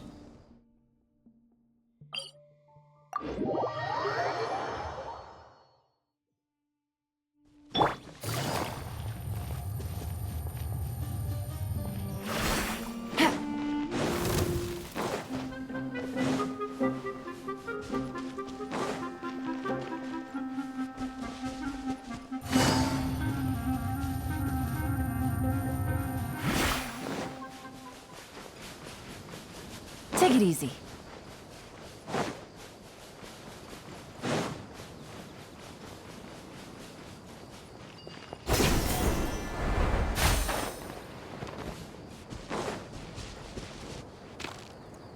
It should be around here. Finally found it. Kaveh? Are you? Oh, Madame Faruzan. And here I thought you would have finished this round by now. Farozan! Kaveh! Oh, looks like Layla's already done. I didn't expect that you and I would find a disruptor at the same time. How are the other contestants doing? Tainari and Hat Guy forfeited, while Sino and Layla are already done. You two are the only ones left. Huh? That's weird. Didn't you start digging really early on? Yes, I kept digging, but instead of finding a disruptor, I found a ruin. I fell down pretty deep, and it was completely dark in there. It took me quite some time to unlock the various mechanisms and return to the surface. That's actually really impressive. Finishing a week's worth of trials in such a short time. Huh. That's pretty amazing, Madame Faruzan. What about you? Why are you so late? I encountered a lot of lost desert foxes along the way, and I brought them to the outskirts of the competition zone. When I came back, I was absolutely parched. And then I blacked out. Probably from the heat, you know? When I woke up, it was already night. I used the last of my strength to come here. A most curious reason indeed. But are you sure you're all right? It sounds like you were in an incredibly dangerous situation. You said you were familiar with the desert, but the way you handled problems... It does feel rather at odds with your title as a genius. It was problematic, but that had nothing to do with me being a genius. It was my decision. The way I did things wasn't optimal, but I wouldn't have been comfortable not doing it either. My conscience would have weighed on me. Youths these days, each stranger than the next. But back to the main issue at hand. Since we are both very certain that this is where the final leyline disruptor is, let's dig it up then. Well, this is indeed it. Of that there is no doubt. But how shall we count the score this time? What is it, youngster? You seem relieved. Oh, nothing.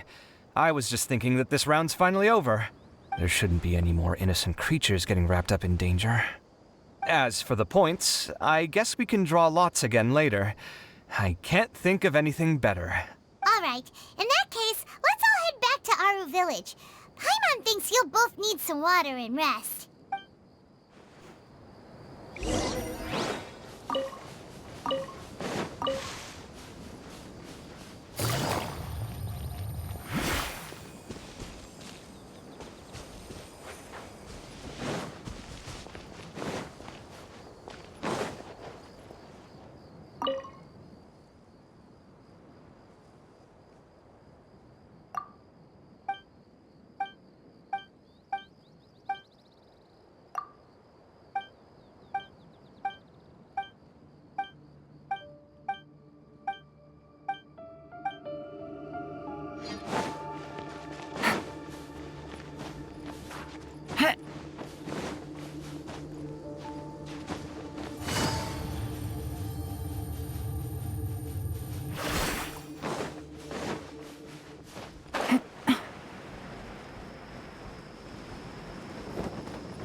Looks like the second round is over. I wonder who is faster, Kaveh or Madame Farazan? Huh? Where's Madame Farazan? She went to get water. She'll be back shortly. We basically arrived at the same time, so we'd like to draw lots again. You get caught up in some things so easily, like drawing lots. I'm not caught up in anything. Don't make it sound like I take pleasure in having bad luck. Really? Then should I say that you have a curious affinity for drawing lots? I'll go get the box and slips of paper for the lots. Please wait a moment. Oh, here we go again. Let's see how I fare. I got it! Did you see that? I won! Congratulations! Looks like Kaveh's luck's taking a turn for the better! Oh, finally! After all this time! It looks like you've been rewarded for your tribulations in the desert. This round's points are yours. And with that, our second round is done. Sino, Layla, and Kaveh are our victorious contestants. As for the current standings, let me see. Sino and Layla both have 4 points, putting them both in first place. The rest in descending order are Tainari, Farazan, Kaveh, and Hakai.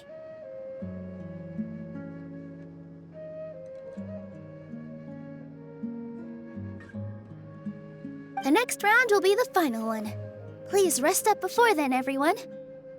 I heard that some stalls at the Wisdom Gala are debuting new games, so feel free to drop by if you're interested. Otherwise, see you next round.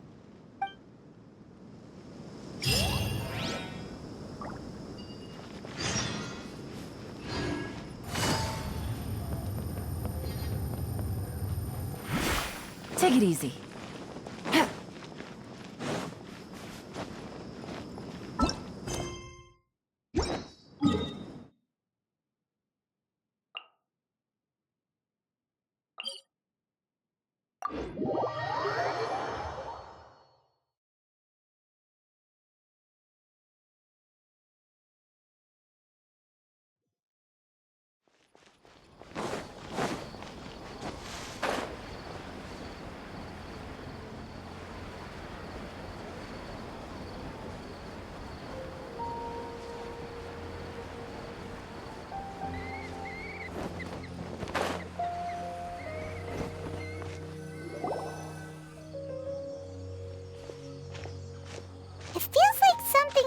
their mind this entire time.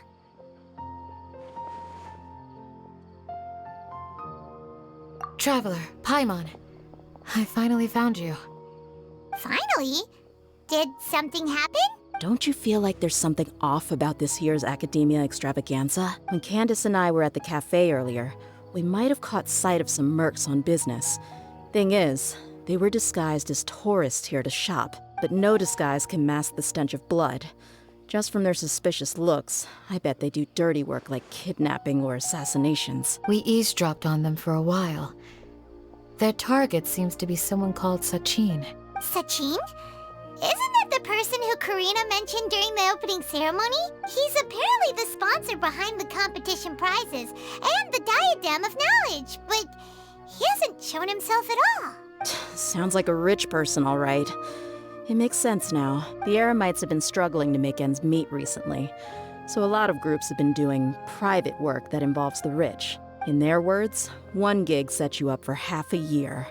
Just one job like this nets them enough mora to take it easy for a while. The extravaganza has brought many tourists to Sumeru City all at once, so it's likely that they took advantage of the bustle to sneak in. Dia and I wanted to directly capture them, but they were on guard and made some excuse to slip away. I would have tied him up if it wouldn't have caused a scene. Who's legally supposed to take care of this kind of thing? The Matra or the Core of 30? If Sino were here, he'd definitely get involved. Why don't we head over to the Academia and tell a mantra? Thanks a million, you two. Not at all. It was coincidence on our part as well. Yeah, don't sweat it. The Eremites' reputation is gonna get even worse if these scumbags succeed. But this is Sumeru City. Candace and I don't have as much freedom to act here, so we're leaving this in your hands. Should you require our aid, come find us at the cafe.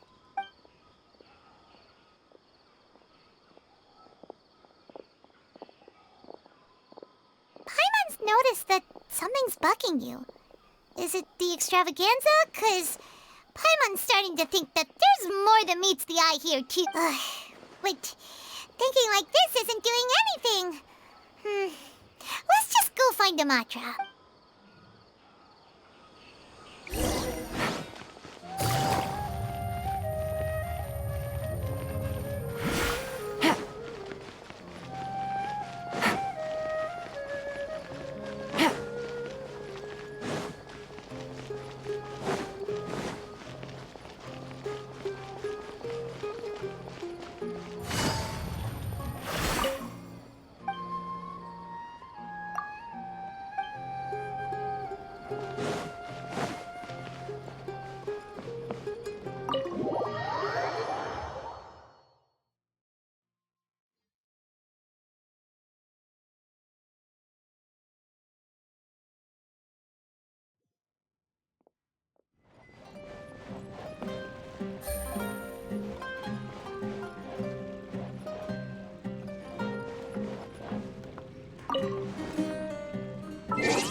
I'm surprised anyone has the guts to try to pull off something like this during the extravaganza. Just goes to show how tempting a fortune like Sachin's is. What would you do if a sum of mora like that suddenly landed in your lap? I don't know. I've never thought about it. Come on, first thing off the top of your head. How would you spend it? Buying food, finding water sources. That kind of thing, I guess?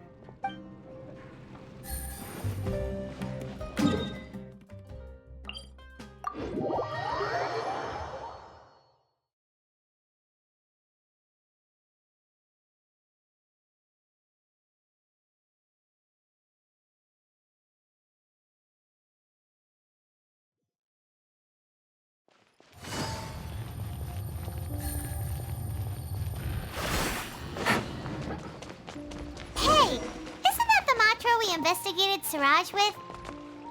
Arav, wasn't it? Let's go talk to him. Hello, both. It's been a while. Do you have any issues to report? Someone's planning to kidnap Sachin. Goodness. Though I suppose it's not all that surprising. The growing popularity of the extravaganza has given him quite the reputation boost as its sponsor. He's seen as one of these super rich types. Well, since he's got a target on his back now, shouldn't you send some people to protect him? To tell you the truth, we've thought about doing just that. However, Sachin apparently prefers to spend most of his time out doing field work, and hardly ever comes back to Sumeru City. No one has been able to contact him. Our only lead is something he once said. Each time the Interdarshan Championship is held, I will be watching from close by to choose a suitable person to inherit my estate. Assuming he remains committed to that promise, then he must be right here in the city somewhere. I suspect that the Eremites in question must have heard about that as well, and decided to come here and try their luck. So they shouldn't know where Sachin is either, right? I would assume not. Anyway, Mahamatra Saino is still on vacation, so I'll handle this. Don't you worry. A couple of kidnappers aren't gonna get very far in Sumeru City these days. I have my ways of forcing them out into the open. All of that said, if you're interested in Sachin's story, why don't you try tracking him down as well? The sooner we ascertain his whereabouts, the quicker we can act to ensure his safety. I mean, you could task all the Matra and the whole Corps of 30 with someone's protection, but if the client doesn't show themselves, there's nothing we can do to help them. Fair point. Guess we should start searching for him too, but where should we start? None, I'm afraid. He's never committed any crimes or broken academic protocol, so we don't have a very detailed file on him. I've heard that Alhaitham has now stepped down from his post as acting Grand Sage and is back to being the scribe again. Maybe it's worth checking to see if he knows anything. Good idea! Okay, we'll head back to the extravaganza venue and see if we can find him.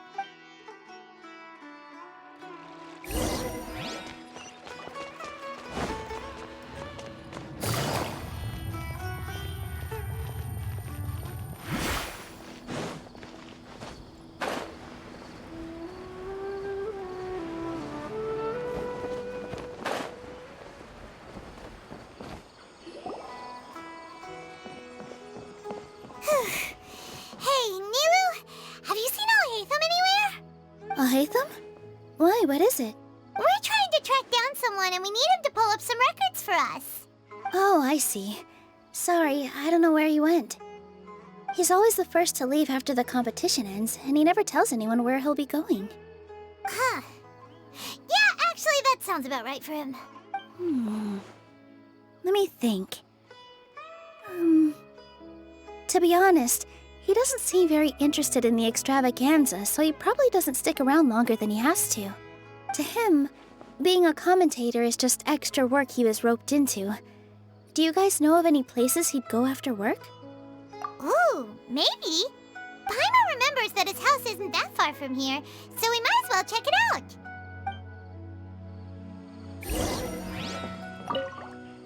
I wonder where Alhaitham would go.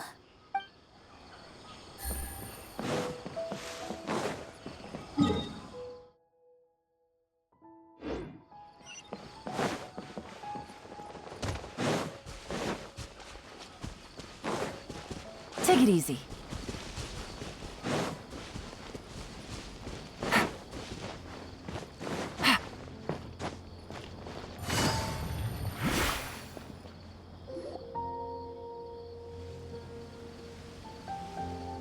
Let's try knocking.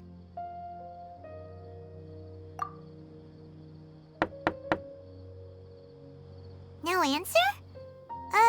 Maybe no one's home. Hello? Alhaitham? Are you in? We need your help with something. Oh, it's you two? Oh, Kaveh, you're home! Come on in, I'll get the door for you.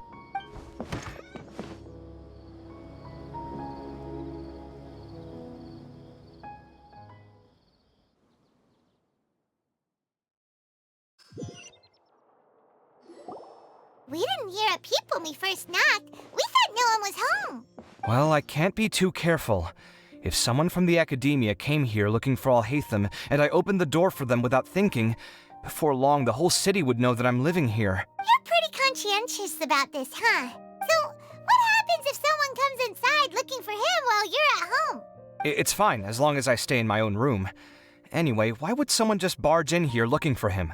Most people have better things to do. Fair enough. What do you think? Who knows what he does in his free time? All that matters to me is that he's out of the house. I wouldn't call it that. He's just incapable of saying anything pleasant at all. I told him how the second round went. I won the lot draw, remember? Because of good karma, of course. My luck's on the rise. But him, being him... You wouldn't believe what he said after I was done talking! You're always quick to remind me that you're my upperclassman, and yet you do not problem solve in the manner becoming of an upperclassman. This begs the question of why we attach prestige to seniority at all. What does he mean, manner becoming of an upperclassman? What, am I supposed to earn the title of upperclassman now? And he didn't stop there.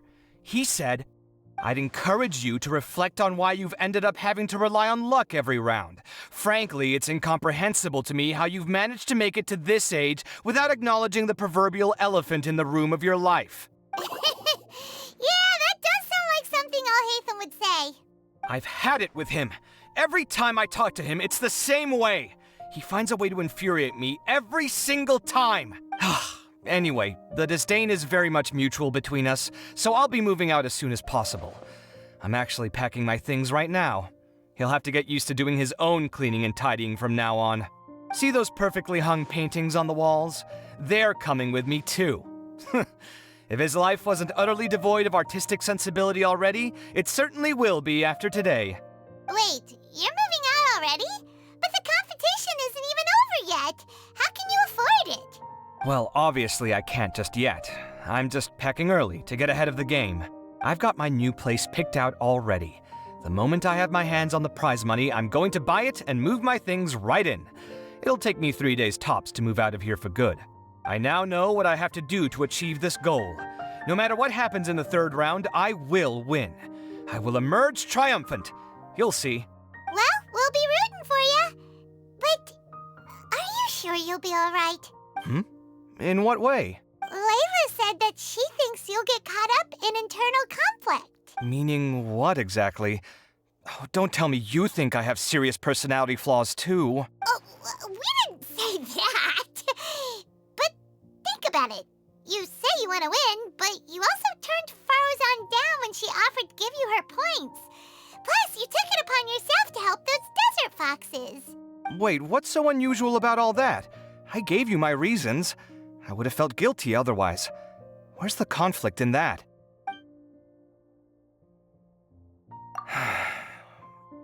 Well, when you put it like that, yes, why indeed?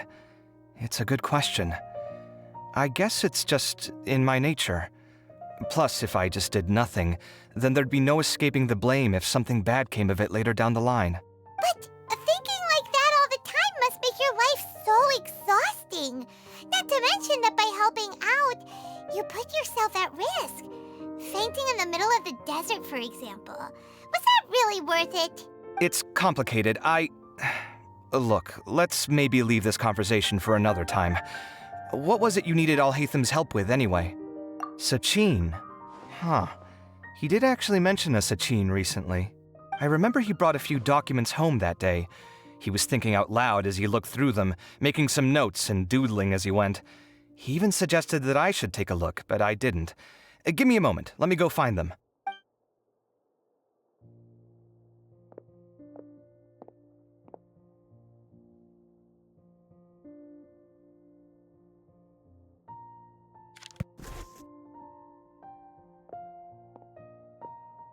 Ah, this is the one. Here, take it. You sure he'd be okay with this? With taking liberties?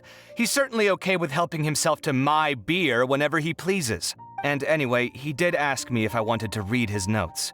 I didn't see the point at the time, so he just left them on the side. He doesn't leave documents lying around unless he's okay with other people reading them. It's fine, I promise. Cool, if you say so. Okay, let's see what he's got on Sachin.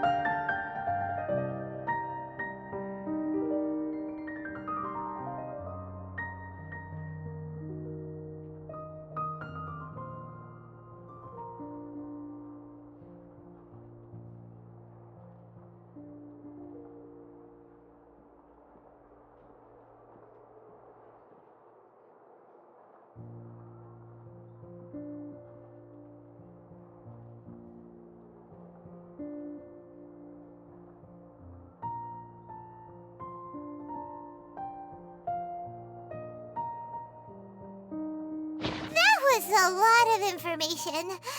Paimon's getting a headache. So, to sum up, Sachin put the academia in charge of managing his estate and went off to do research. He even said that if he really liked one of the contestants, he wouldn't just give them a reward, but his entire estate as well.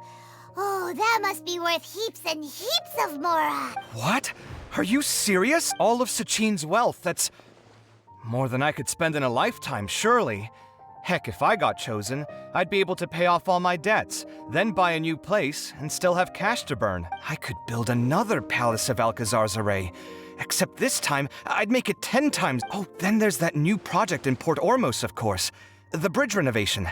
To do it properly would take upwards of... Hey, snap out of it! You're getting way ahead of yourself there, mister. You're right. First, I need to focus on winning and moving out of this place. Huh? Wait a moment.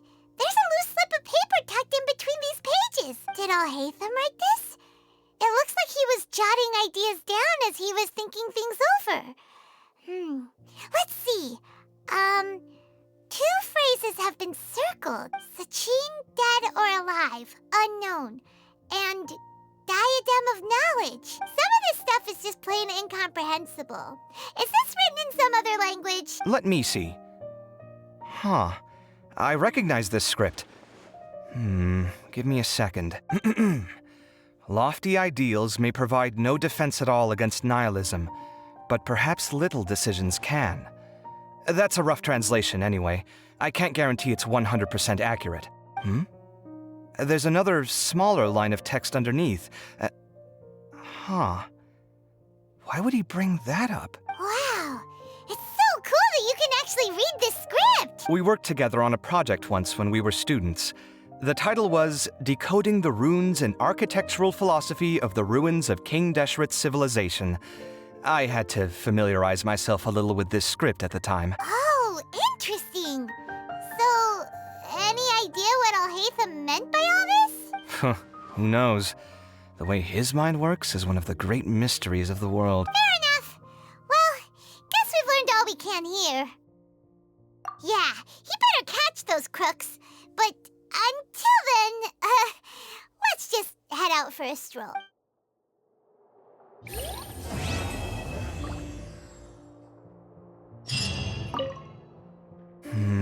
Little decisions. What could have been going through his mind when he wrote that?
Just heard that the Matra have arrested some Eremites who snuck into the city. Maybe they were the ones plotting to kidnap Sachin. Let's go to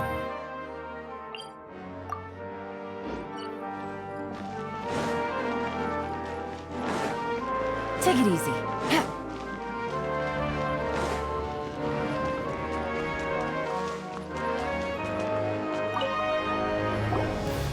You're here. Sorry, I was just about to send someone to inform you. I only just finished interrogating the suspects. What did you find out? Well, lots of unexpected details, let's put it that way. The mercs themselves were surprisingly easy to catch. We just had someone dress up as Sachin and they took the bait. But then it starts to get messy.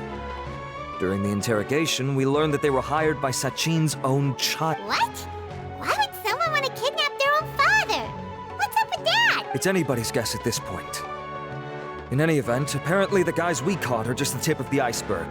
Most of them are still snooping around outside the city. We're diverting manpower as we speak to try and round them all up. Would you like to come along? Sure! Let's go get to the bottom of all this!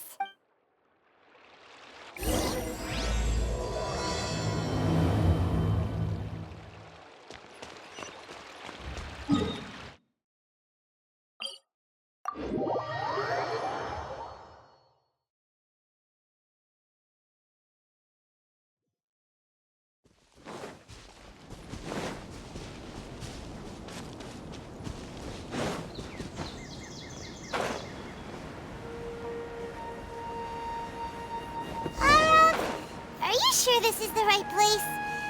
Something feels off. I'm positive. But I don't understand why they're all unconscious on the ground. Boss, we got more company.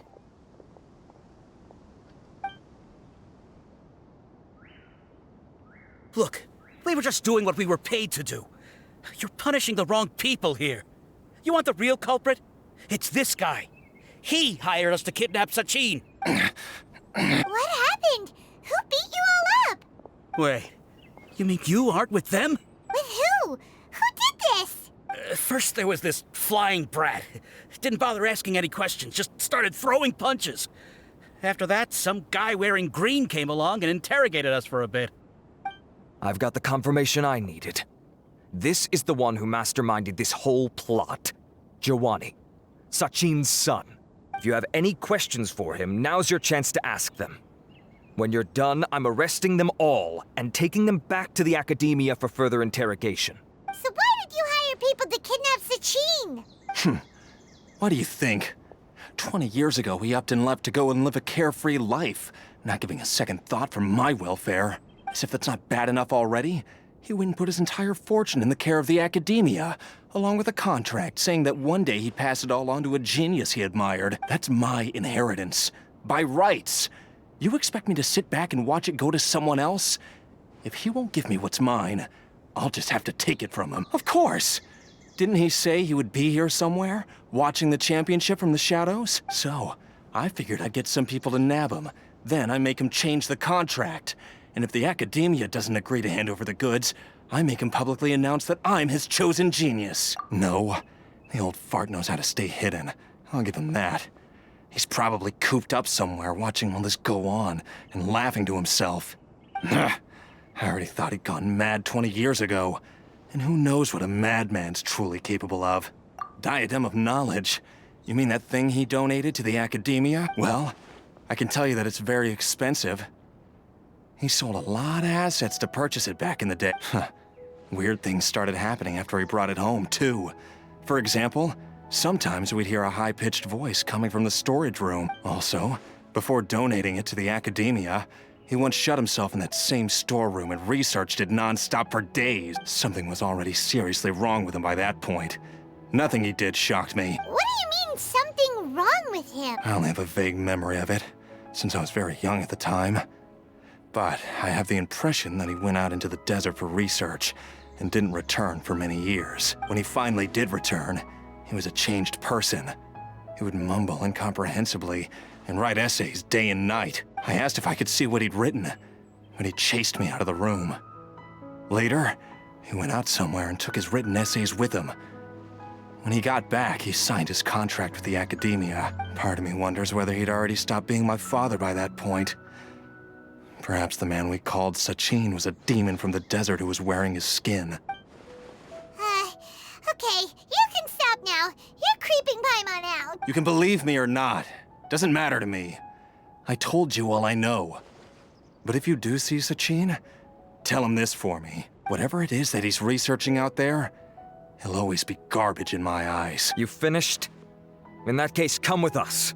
Well, we finally caught the guy behind all this. Thanks for providing us with the critical information. Do you still have any lingering concerns? Yeah! Al-Haytham's notes do mention that item. Scribe Al-Haytham looked into this matter. Understood. Well, if you believe there to be an issue with the diadem, I'd suggest contacting the organizers and getting them to pause the competitions while we investigate. That makes sense. Okay then, let's get back to the venue. We need to tell Karina what's going on.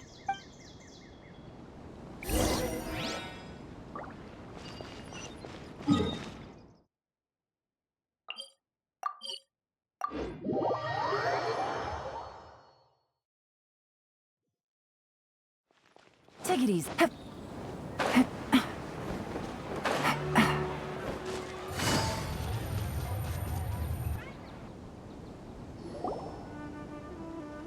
Karina!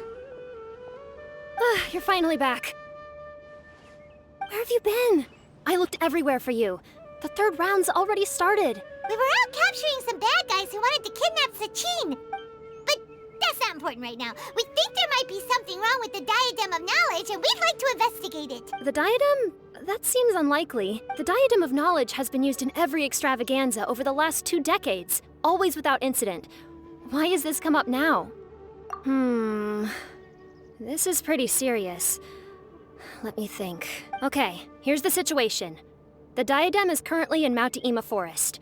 We moved it there before the third round began. In the third round, contestants have to go into Mount Teema Forest, find the diadem, bring it back, and place it on the stand.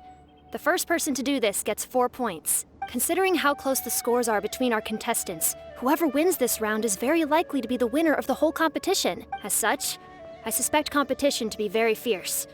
You might not make it in time. I'll mark the diadem's location for you. Please head there immediately. Let's hope nothing happens. All right, let's go. That's weird. The locator stopped working. Is the forest interfering with it? Ugh. Let's just go grab the diadem.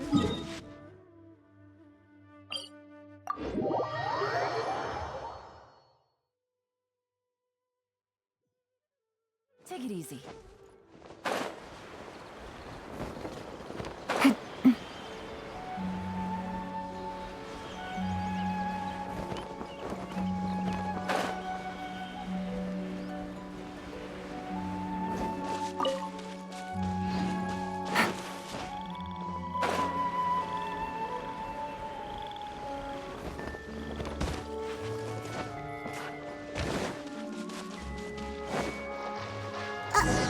Uh-oh. This place looks empty. Did someone already take it? Well, we might as well head back and see if anyone's...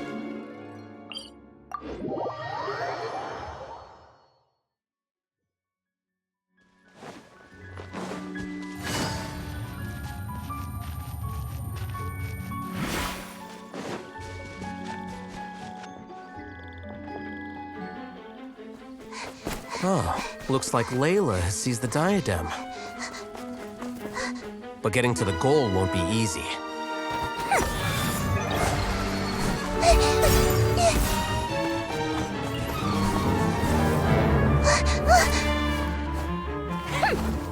That guy enters the fray.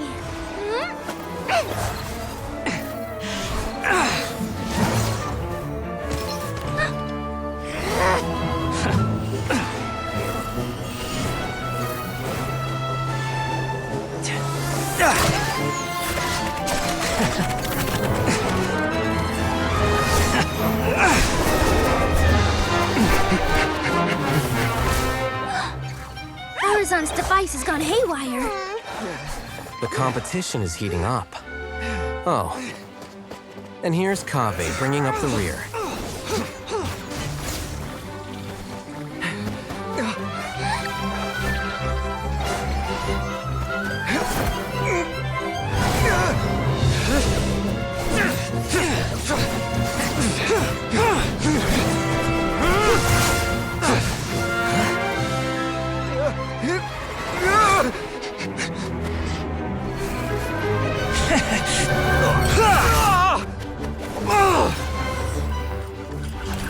It's Kaveh's toolbox!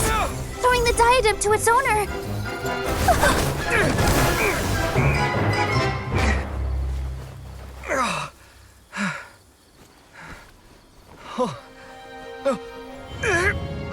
Yes, that's right. Put the diadem in place, and you shall gain all you desire. Who are you? I need you to get out of my head! I am confident that you will not disappoint me.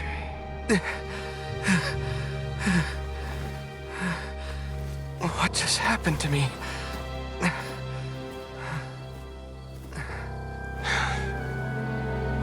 Something's wrong.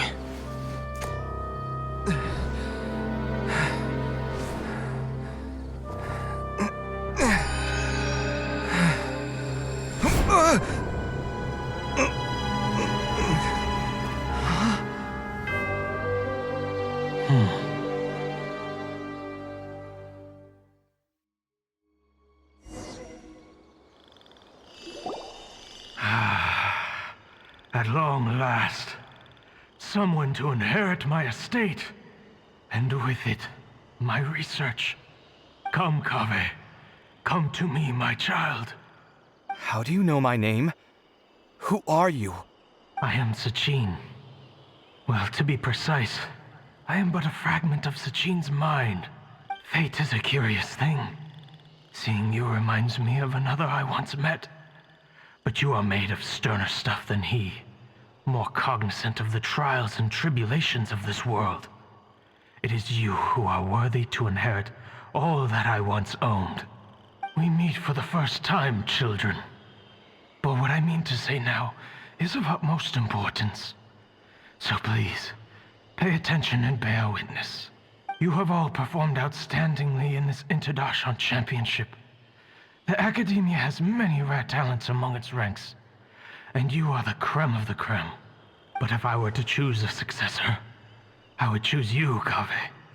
Not only because you were victorious, but also due to our similarities in character. Me? Similar to you? Why, yes. Both of us have the misfortune to be idealists, and that is the source of our misery. 28 years ago, I came to the desert and lived there for 8 full years. What do you think I saw there? Alas, endless strife and slaughter, conflict over water sources, robbing of merchant caravans, exploitation of the people relentlessly, day after day. Beyond the wall of Samiel lay a completely different world from the one I knew. The things I witnessed there tormented me greatly. I wished desperately to find a way to save them.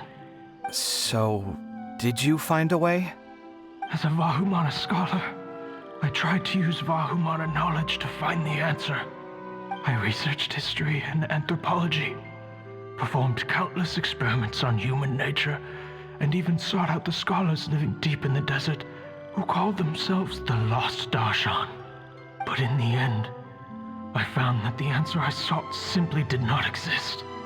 It was not possible to simply assign blame for these transgressions to any one party, for the sins are carved into humanity's very nature. Our nature begets conflict, and conflict begets destruction.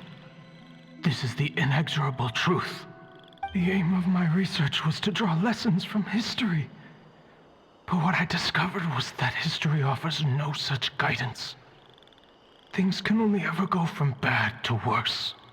After this realization, I could no longer see the meaning in anything that I had ever learned. Consumed by an overwhelming sense of emptiness, I could no longer bear to face life. And so, I decided to bring my life to an end. But before I went through with it, a strange twist of fate led me to come into the possession of this diadem, which has the ability to preserve part of one's consciousness. Into it, I placed my experiences before requesting that the Academia manage my estate. As I thought, the contract you signed with the Academia was in essence your will. But if you'd given up hope on this world, why did you feel the need to do this? I mentioned that I had performed a great many experiments concerning human nature. You may regard this as the very last experiment of them all. The Academia has no shortage of genius talents, nurturing the brightest minds of every generation. And so, with a handsome reward to draw out the worthiest of individuals, my hope was that one day, I would find one who could untangle the mystery of human nature once and for all, and help to move the world onto a better path. I see. So you desired a successor who was not only a genius, but who also understood the suffering of ordinary people. Such a person would have a clearer understanding of humanity, society, and the world. Huh? But did you ever consider that wealth numbs the human heart to the pain in the world?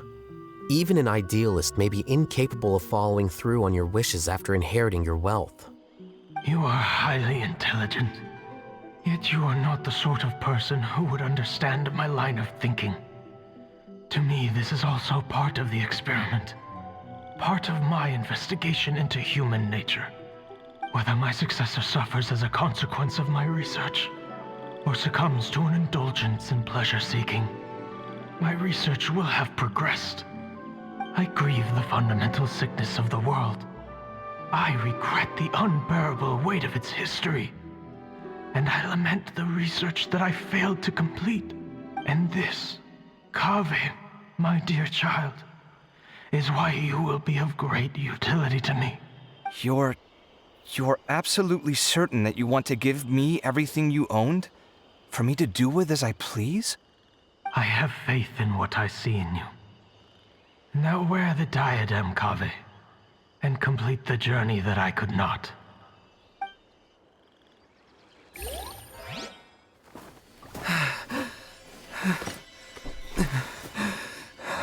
Will the verdict I reached cause you suffering? Or will this newfound wealth numb your heart? I look forward to your answer.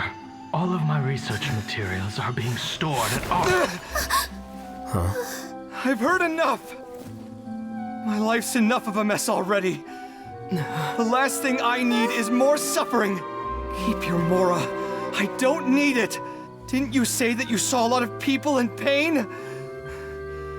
Well, if that's the case, then your wealth can go to them.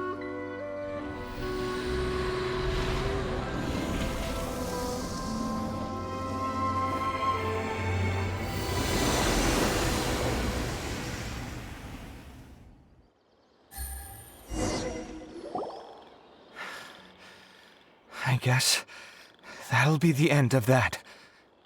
Kaveh. Are you all right? Any physical discomfort? I'm fine. Thanks, Tainari. Don't worry about me. Don't push yourself too hard. Kaveh. Kaveh may have broken the diadem, but he successfully completed the task prior to that. According to the rules, this makes him the victor of round 3. Points-wise, this also makes him the winner of the Inter-Darshan Championship. As the champion and Sachin's personally designated successor, Kaveh has obtained the rights to inherit the entirety of his estate. For the avoidance of doubt, can you confirm that it is your intention to donate all of Sachin's wealth? Like I said, he thought that the world is a bad place. Well then, let's use what he left behind to change it for the better. Rejecting the world will achieve nothing. He and I, we're not the same. All right. As the scribe, I will make a record of this incident on file. The sages will contact you in person for details on how exactly Sachin's estate is to be used. That sounds fine. I don't know if his research findings were right, nor would I know how to finish his research for him. But what I do know is that by ending this here, no contestants will have to suffer. We won't be the last. There will be more championships to come, and countless future scholars will follow in our footsteps. Sachin's words can only cause pain, but not anymore. No one else has to hear them now. We're all scholars here. I know full well that shutting down his views like this is autocratic and arrogant. Fine by me. I'll bear that responsibility. It's the least I can do. And, well, it's the only thing I can do. Well said. What you've expressed is a sense of justice and idealism that many aspire to, but few dare follow through with. I say this despite the fact that, in my view, it's quite ridiculous. You have long been aware of what your flaws are, but your pride alone prevents you from admitting it. Nevertheless, your perspective is well suited to appearing in a victory speech. Contestant Kaveh, on behalf of the organizing committee, it is my honor to congratulate you on your victory. What? Please. I don't need your insincere praise. Anyway, this isn't the time or place for debates. Keep your commentary focused on the competition, not my views. Congratulations, Kaveh. Also, you'll need to prepare for the award ceremony. Looks like the ceremony will be held at the main venue. Let's head over and check it out.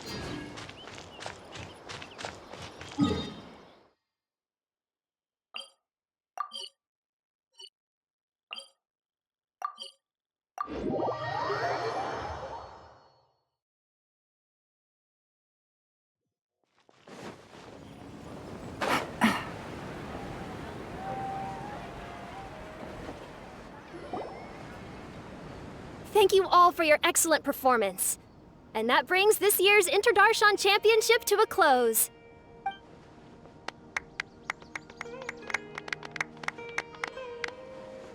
Finally, it gives me great pleasure to invite our champion, Kaveh, to the stage to receive his award. Typically at this point, we would crown our champion with the diadem as well as presenting them with their award. However, we have just received word that Kaveh has inherited Sachin's estate and made the decision to donate it all to charitable causes. Sachin's estate is getting donated? So much, Mora. And he gave it all up? Kaveh's generosity will give many struggling families the chance to change their lives for the better. Of course, without the diadem and prize money to present, this makes the award ceremony a little more concise than expected. Would you like to say a few words, Kaveh? I'm sure many of our audience, like myself, are curious to learn why you decided to give all this wealth away. I'm not entirely sure what I should say under these circumstances. I'm glad to have won, even though I'd say luck played a big part in that. As for why I want to give the Mora away, I don't support Sachin's views, and I don't want to take his Mora.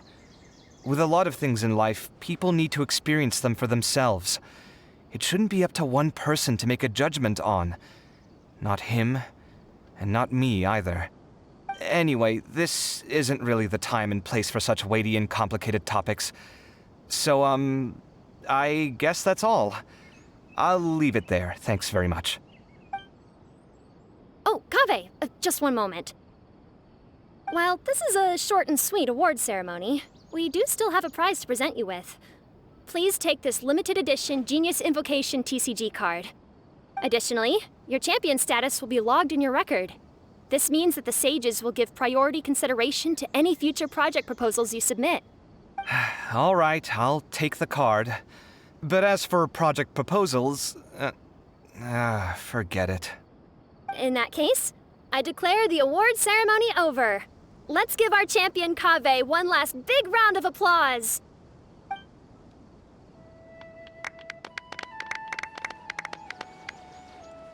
I still don't really get it. The sum of Mora would have been enough for me to live in luxury for my entire life. That just means you're not strange enough to understand the way that geniuses think. Come on, we've still got the whole Wisdom Gala to explore.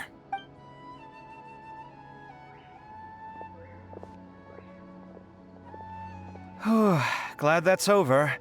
I think I'm quite good at giving speeches, but this one was just so tiring. Do you mean that you're still exhausted from the competition? Honestly, you don't look happy at all, but whatever else happened, you're the champion, you know? Don't you think you should be proud of that? I suppose. Oh, wait. Sino said he wanted the card, didn't he? And now I have it, right here. So you're gonna give it to him? But if it's a rare one, you should be able to make a tidy sum of more off it. Why would I do that? It's of no use to me whatsoever. I may as well just give it to him. Could you pass it on to him for me when you next see him? Whoa! This is a super big deal. You should do it yourself. Come on, let's go find Sino.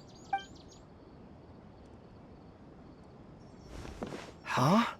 But I was gonna rest for a while longer. Hey, stop pulling my hair!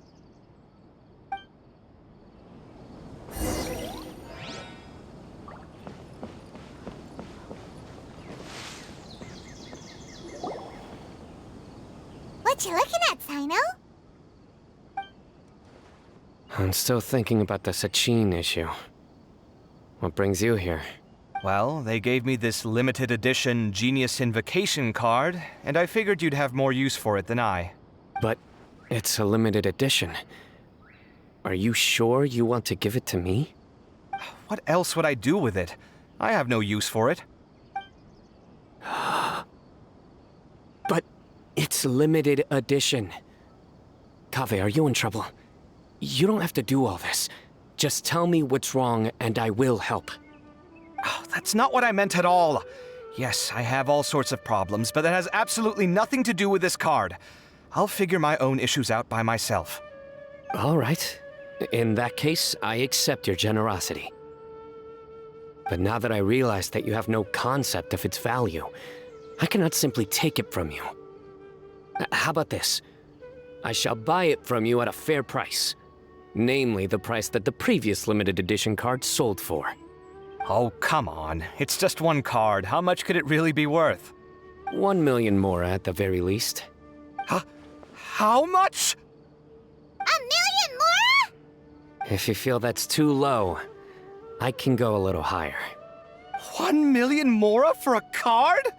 But you already have a whole bunch of these, shiny ones, don't you? I saw your deck last time we played. Not every card is this valuable, and some cards are exquisitely designed, but not rare. Huh.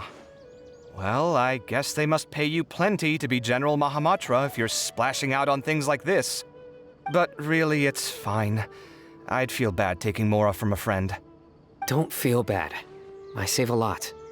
I can spare the mora for this card. You don't spend all your savings on your hobbies, do you? You should watch that, you know. You definitely don't want to end up borrowing money in a moment of impulsivity. Living with debt is miserable. Sounds like you're speaking from personal experience. I guess you've been through a lot? I don't want to talk about it. In that case, maybe you're the one who should be listening to your advice. In any case, I, Sino, will take this precious card, and it shall join the deck of destiny. Kaveh, come with me in a few moments to collect the mora. Thanks to you, I have achieved my goal for participating in this tournament. All right, if you insist. Far be it from me to refuse your courtesy any further. Well, at least I'll be able to keep on top of my bills this month. Maybe I'll even have some left over. In fact, let me treat you all to a meal later. Bring Tainari and Kale, too. Well, this is what they call all's well that ends well. Paimon wonders how the other contestants are doing. Let's go check in with them, shall we? Since we're guest commentators and all.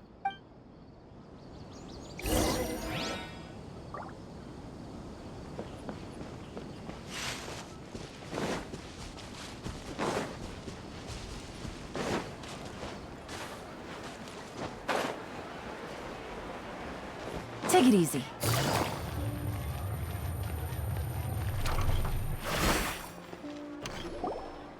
I'm telling you, you can't go wrong taking advice from me on what to wear. Back in the day, my fashion style was considered cutting edge by everyone in the academia.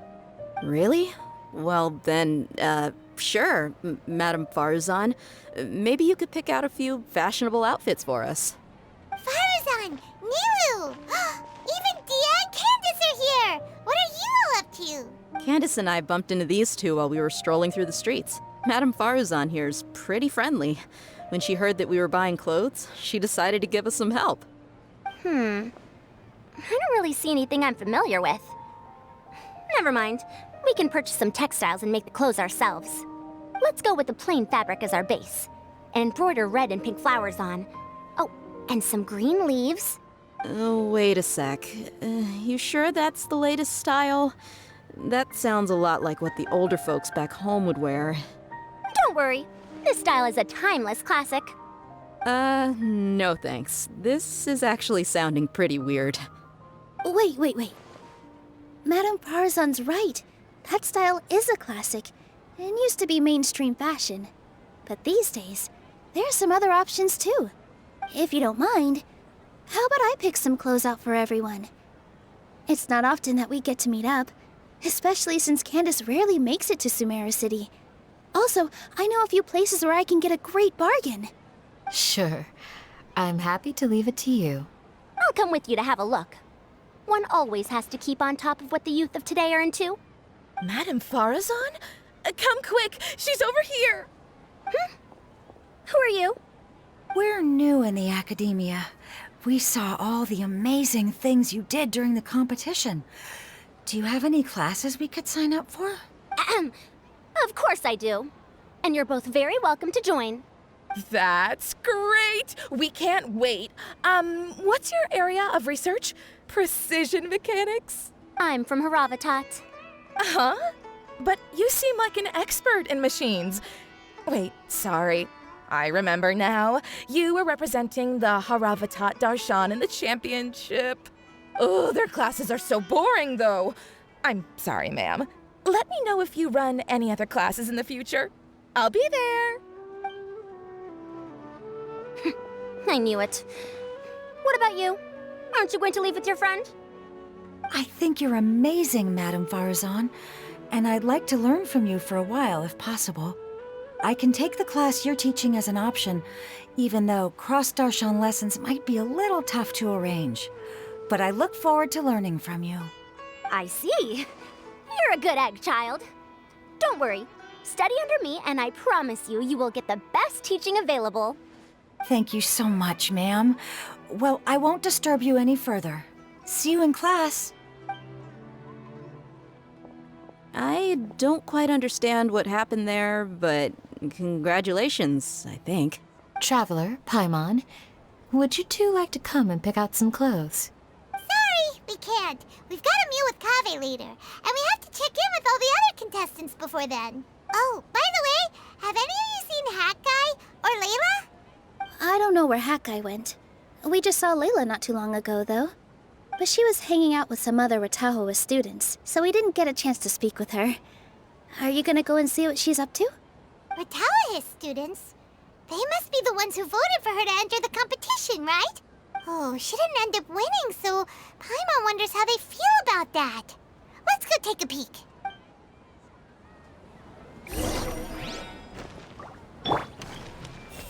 The classics are the best. Period. Everyone hold it? Tia and Candace are both pretty tall. That means they have a lot of options when it comes to clothes. These clothes all seem a bit too flimsy. Is there anything sturdier? I think I might need some more practice if I wanted to embroider my own complex designs. Although, I'm no beginner with a needle and thread. More like upper end of intermediate? If you don't come to Sumeru City often, classic floral designs aren't a bad choice. And of course, since you're putting this on your body, you need to consider the type of fabric the clothes are made from. Some materials might look stunning, but they can be terribly uncomfortable to wear. Agreed. After all, is fashion not the constant phasing in and out of classics? In that sense, you could always consider the style I suggested too. Wait, sorry, ma'am, but I think it could be quite a while before the style you recommended comes back into fashion. I actually think the style recommended by Madame Farazan is quite beautiful. Isn't it just? You have a discerning eye, my dear.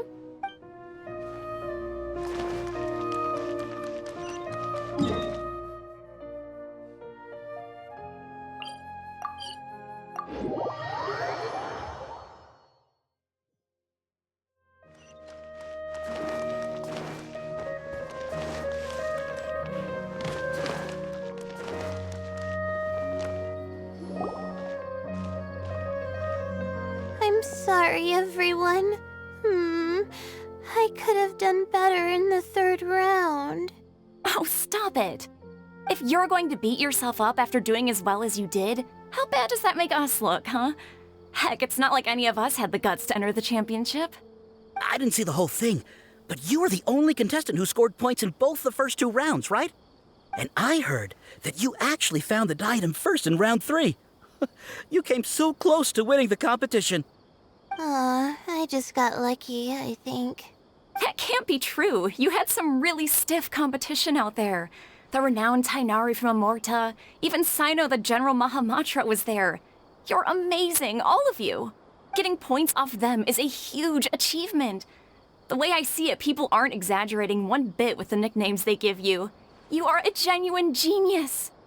Aw, thanks a lot. But I really don't think I qualify as a genius. In the second round, for instance, I dozed off and somehow found myself beside the device when I came to. Ah, come on, don't be so hard on yourself. We've decided we're taking you out to celebrate, and that's final. Let's go. Cheer up, Layla. The rest of today's all about you. Looks like things are going well for Layla.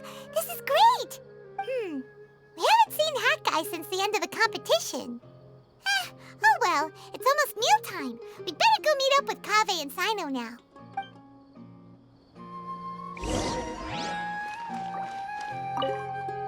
I can't believe it. But in the end, no one was disappointed in me. What a relief. Finally, I can get some good sleep.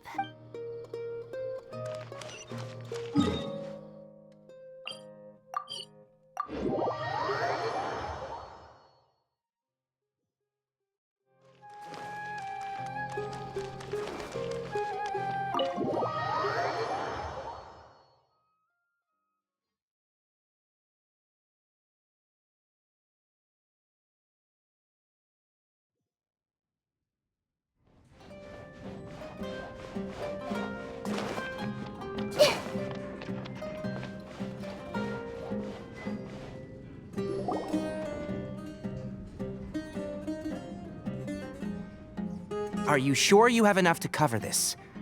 Don't blow it all at once. Don't worry, I budgeted very carefully, and this is well within my means. Anyway, I've lost count of how many times you've treated me. It's high time I return the favor. Oh, Traveler, Paimon, over here! Ooh, look at all this! Good food, here we come! I heard that you went to see the other contestants.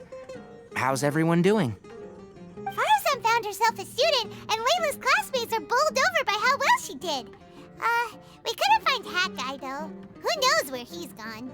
Alhaitham's gone missing in action, too. Huh. The one time I'm actually in a good enough mood to treat him to a nice meal, he disappears without a trace. That guy. Where the heck could he have gone? I still have questions about that note he left. Well, whatever. He can do what he wants. Now, let's eat.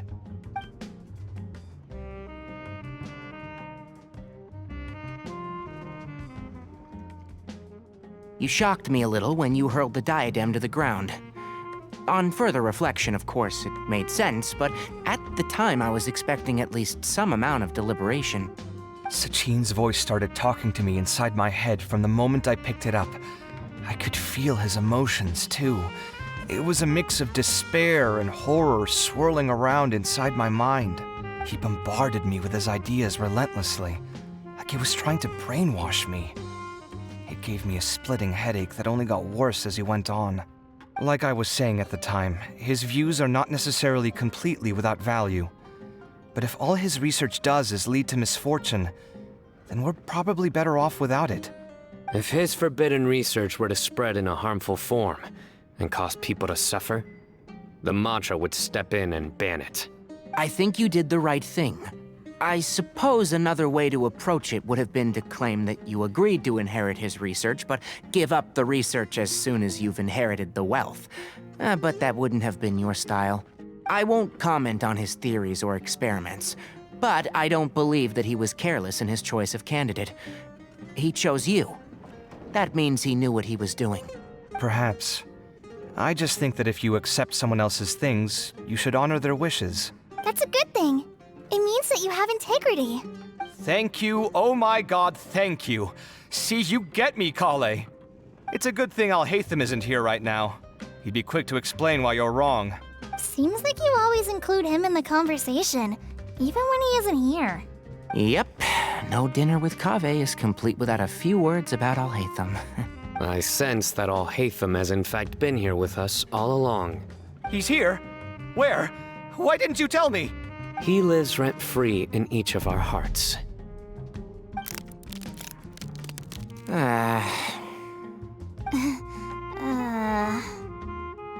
That was horrifying.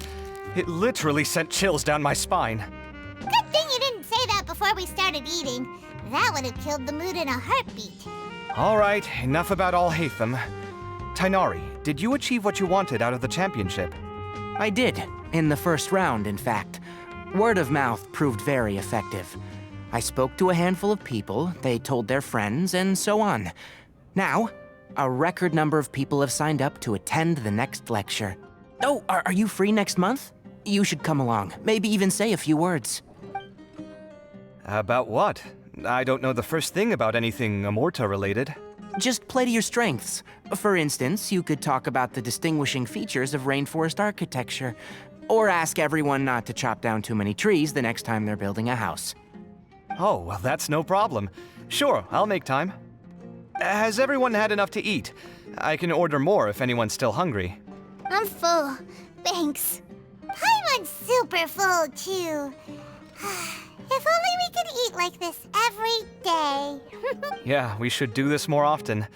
Work will always be there, but seeing friends is important too. This is a good restaurant. Let's definitely come here again. Sounds good. We should pick a few other places as backup options, though. There are other good places around here, too? Oh, and don't forget to invite us if you go. There's nothing we love more than good food. Kaveh, do you have plans after this? I was thinking of maybe going to the academia for some alone time. Nothing set in stone, though. Why do you ask?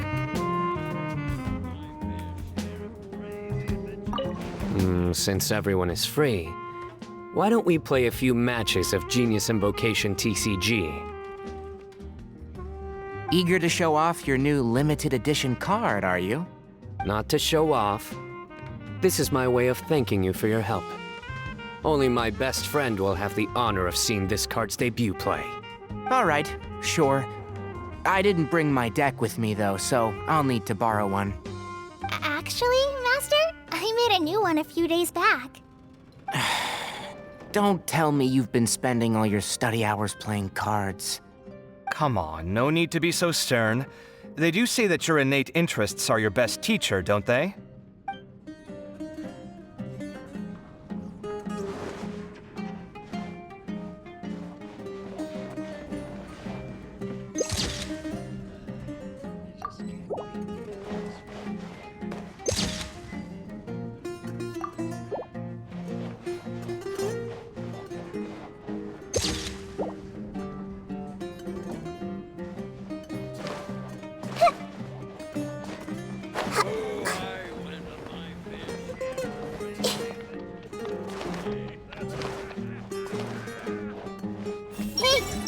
I wonder when Kaveh will be able to pay off his debts. I wish him the best of luck. It's been so nice not having to study these last few days. I hope I don't fall behind. Wait. Uh-oh.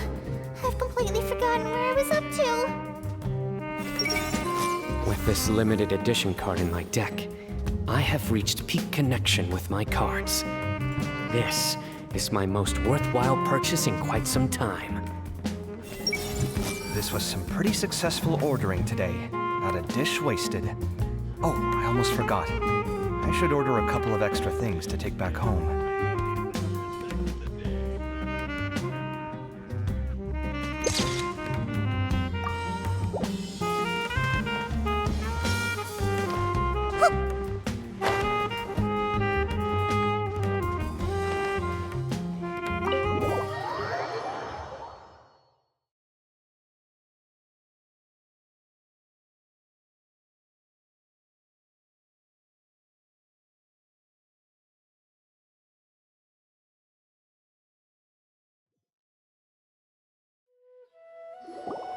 Well, it looks like this Inter-Darshan Championship's a wrap.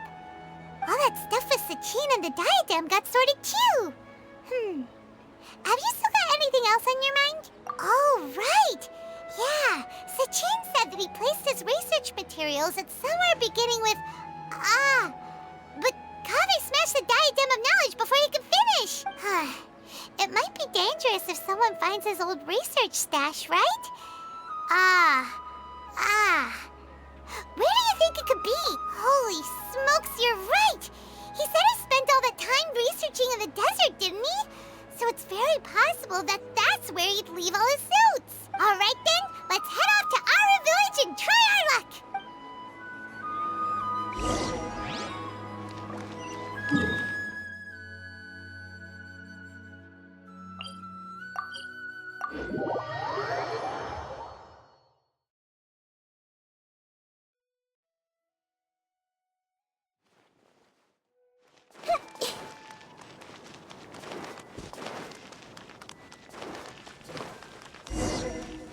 I see everything.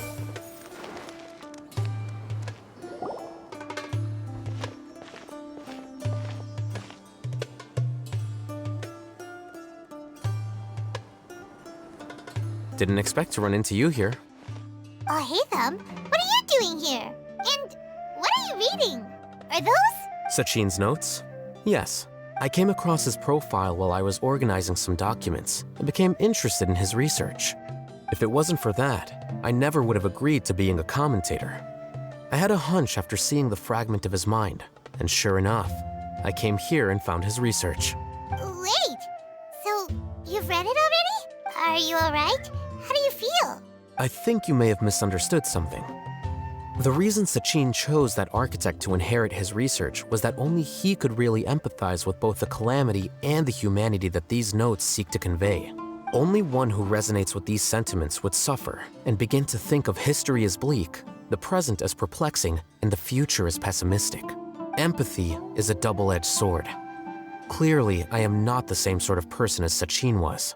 Empaths have many friends, and their wide social circle comes with certain societal advantages. But this also makes it hard for them to achieve their goals. Why's that? All important things in life involve other people. As such, it's extremely difficult to live a life that causes no harm whatsoever to others. If you really want to achieve your goals, you have to be prepared to make enemies along the way. Not everyone can deal with that reality, and that reality is like the material here: objective, heavy, negative. But at the end of the day, for all these experiment results and conclusions, it's just one person's perspective: Sachin's. So, what are your thoughts now that you've read it? As a scholar, Sachin was without a doubt a genius. He laid the blame for the darkness in the world squarely on humanity, experimented extensively with reliable results, and drew logical conclusions. In that sense, one might say his views were correct. So, people are bad? And things can only ever get worse? All of that's true? That is not a question for me to answer. Someone else will arrive shortly. You can ask them instead. All I will say is that the world is not built on correctness alone. Sometimes, being correct means nothing at all. Lofty ideals may provide no defense at all against nihilism, but perhaps little decisions can. By their own choice, the idealist seeks to bring happiness to all while denying themselves the same. Thus, they shall never reach even the borders of truth until they wipe away the ignorance that blinds them. I've never been able to agree with certain philosophies. Even Sachin himself struggled to comprehend the notion of sacrificing oneself for the greater good. But sadly, all viewpoints will find their supporters, and the way we see the world largely decides our fates. All right then, I got what I came for. These research materials are yours to look after. I'll be off. Wait, so you came here just to read this stuff? You missed out on a big get-together, you know. Get-together? Ah, yes, that makes sense. This is a good opportunity for that sort of thing. Guess what? Kaveh treated everyone this time. Then I'm sure he packed up the leftovers for me. See ya. And there he goes. Well, it seems like he really wasn't affected by this research. He said that someone else would answer our questions. Who do you think that'll be?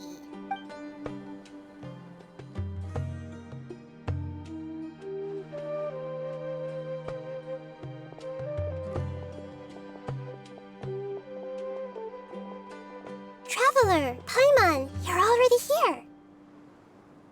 Nahida! Oh, and that guy. Wait, so you asked him to take part in the championship? Yes, it was me. Are you surprised? Did you know that there was something wrong with the diadem from the start?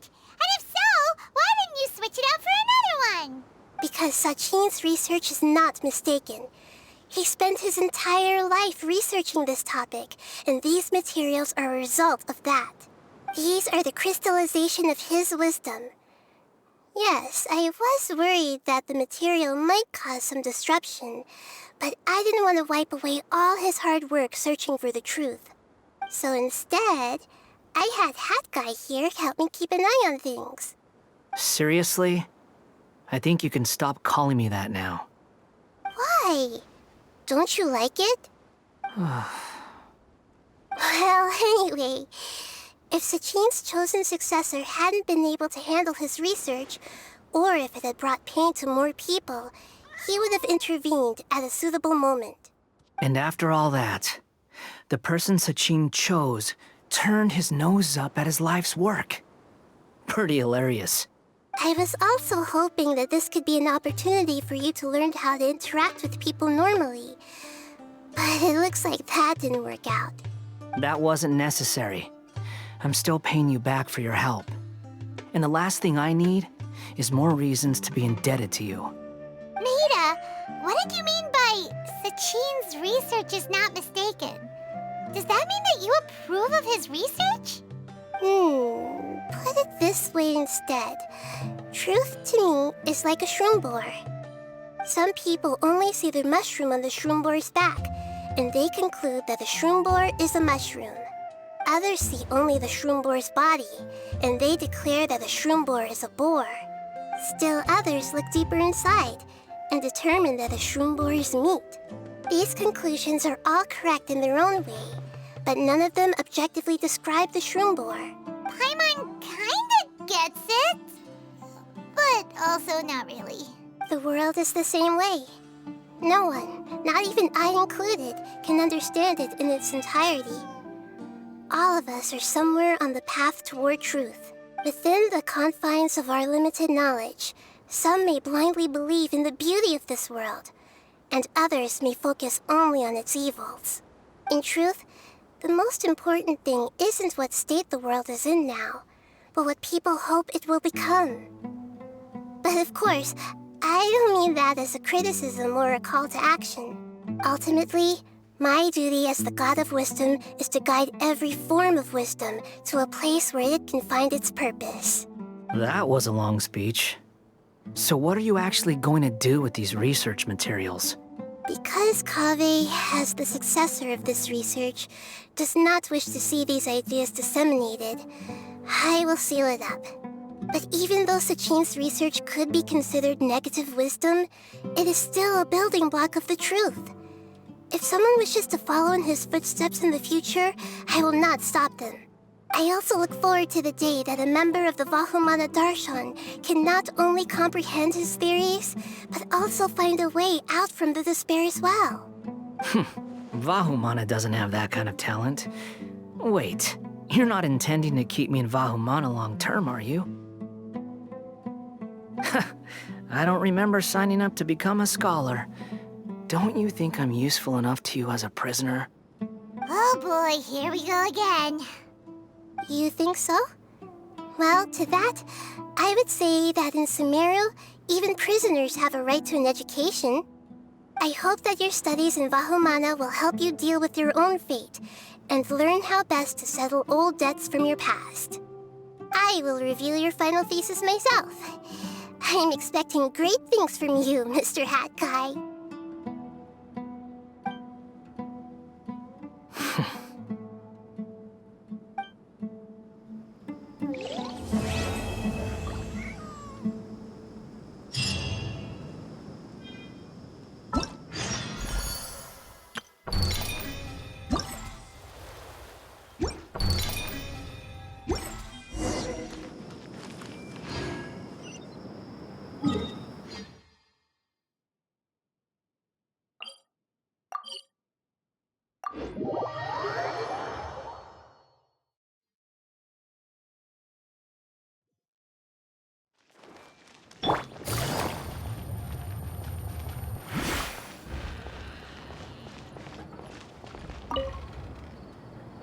Where were you while the rest of us were eating together?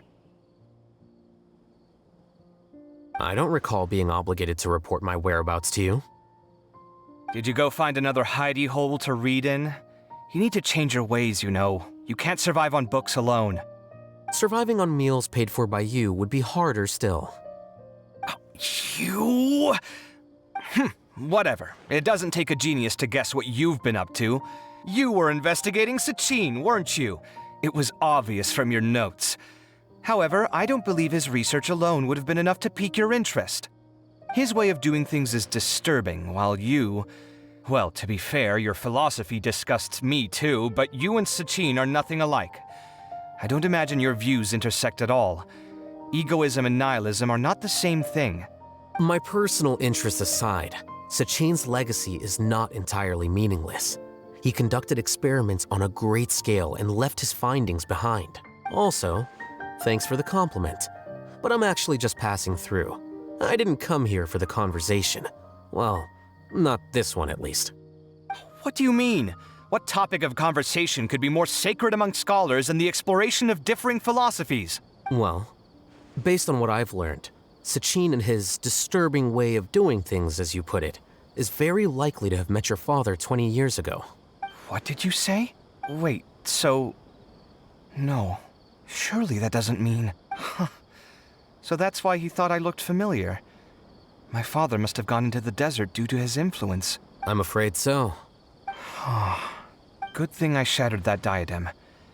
From now on, nothing like that will ever have to happen again. The boundaries of knowledge are ever expanding. Someone else will inevitably pick up the same line of research one day, and Vahumana regards it as a reasonable research direction. Oh, not this again. Even if you're right and people are bound to fall into the same intellectual traps, things won't necessarily go the same way again next time. You have to admit that the actions of one individual don't always predict the behavior of the group, and vice versa. Take Sachin, for instance. He's quite an anomaly. And so is the one who stopped him. You. Conflicts of this nature are indeed exceptional, but it will occur again in the future. You said it yourself. The actions of one individual cannot predict the behavior of a whole group. You know that not everyone would have chosen as you did. Even so, I stand by my views. You can forget about trying to convince me. That's fine. We've been arguing over this for years, and I don't hold any hope of you understanding. The issue we're debating has long since moved on from who's right and who's wrong. Thanks for letting me know all this. What? I said, thanks for letting me know. Hey, stop acting like you didn't hear me. You're doing this on purpose, aren't you? They say that earnest thanks should be given thrice, so one more time, please.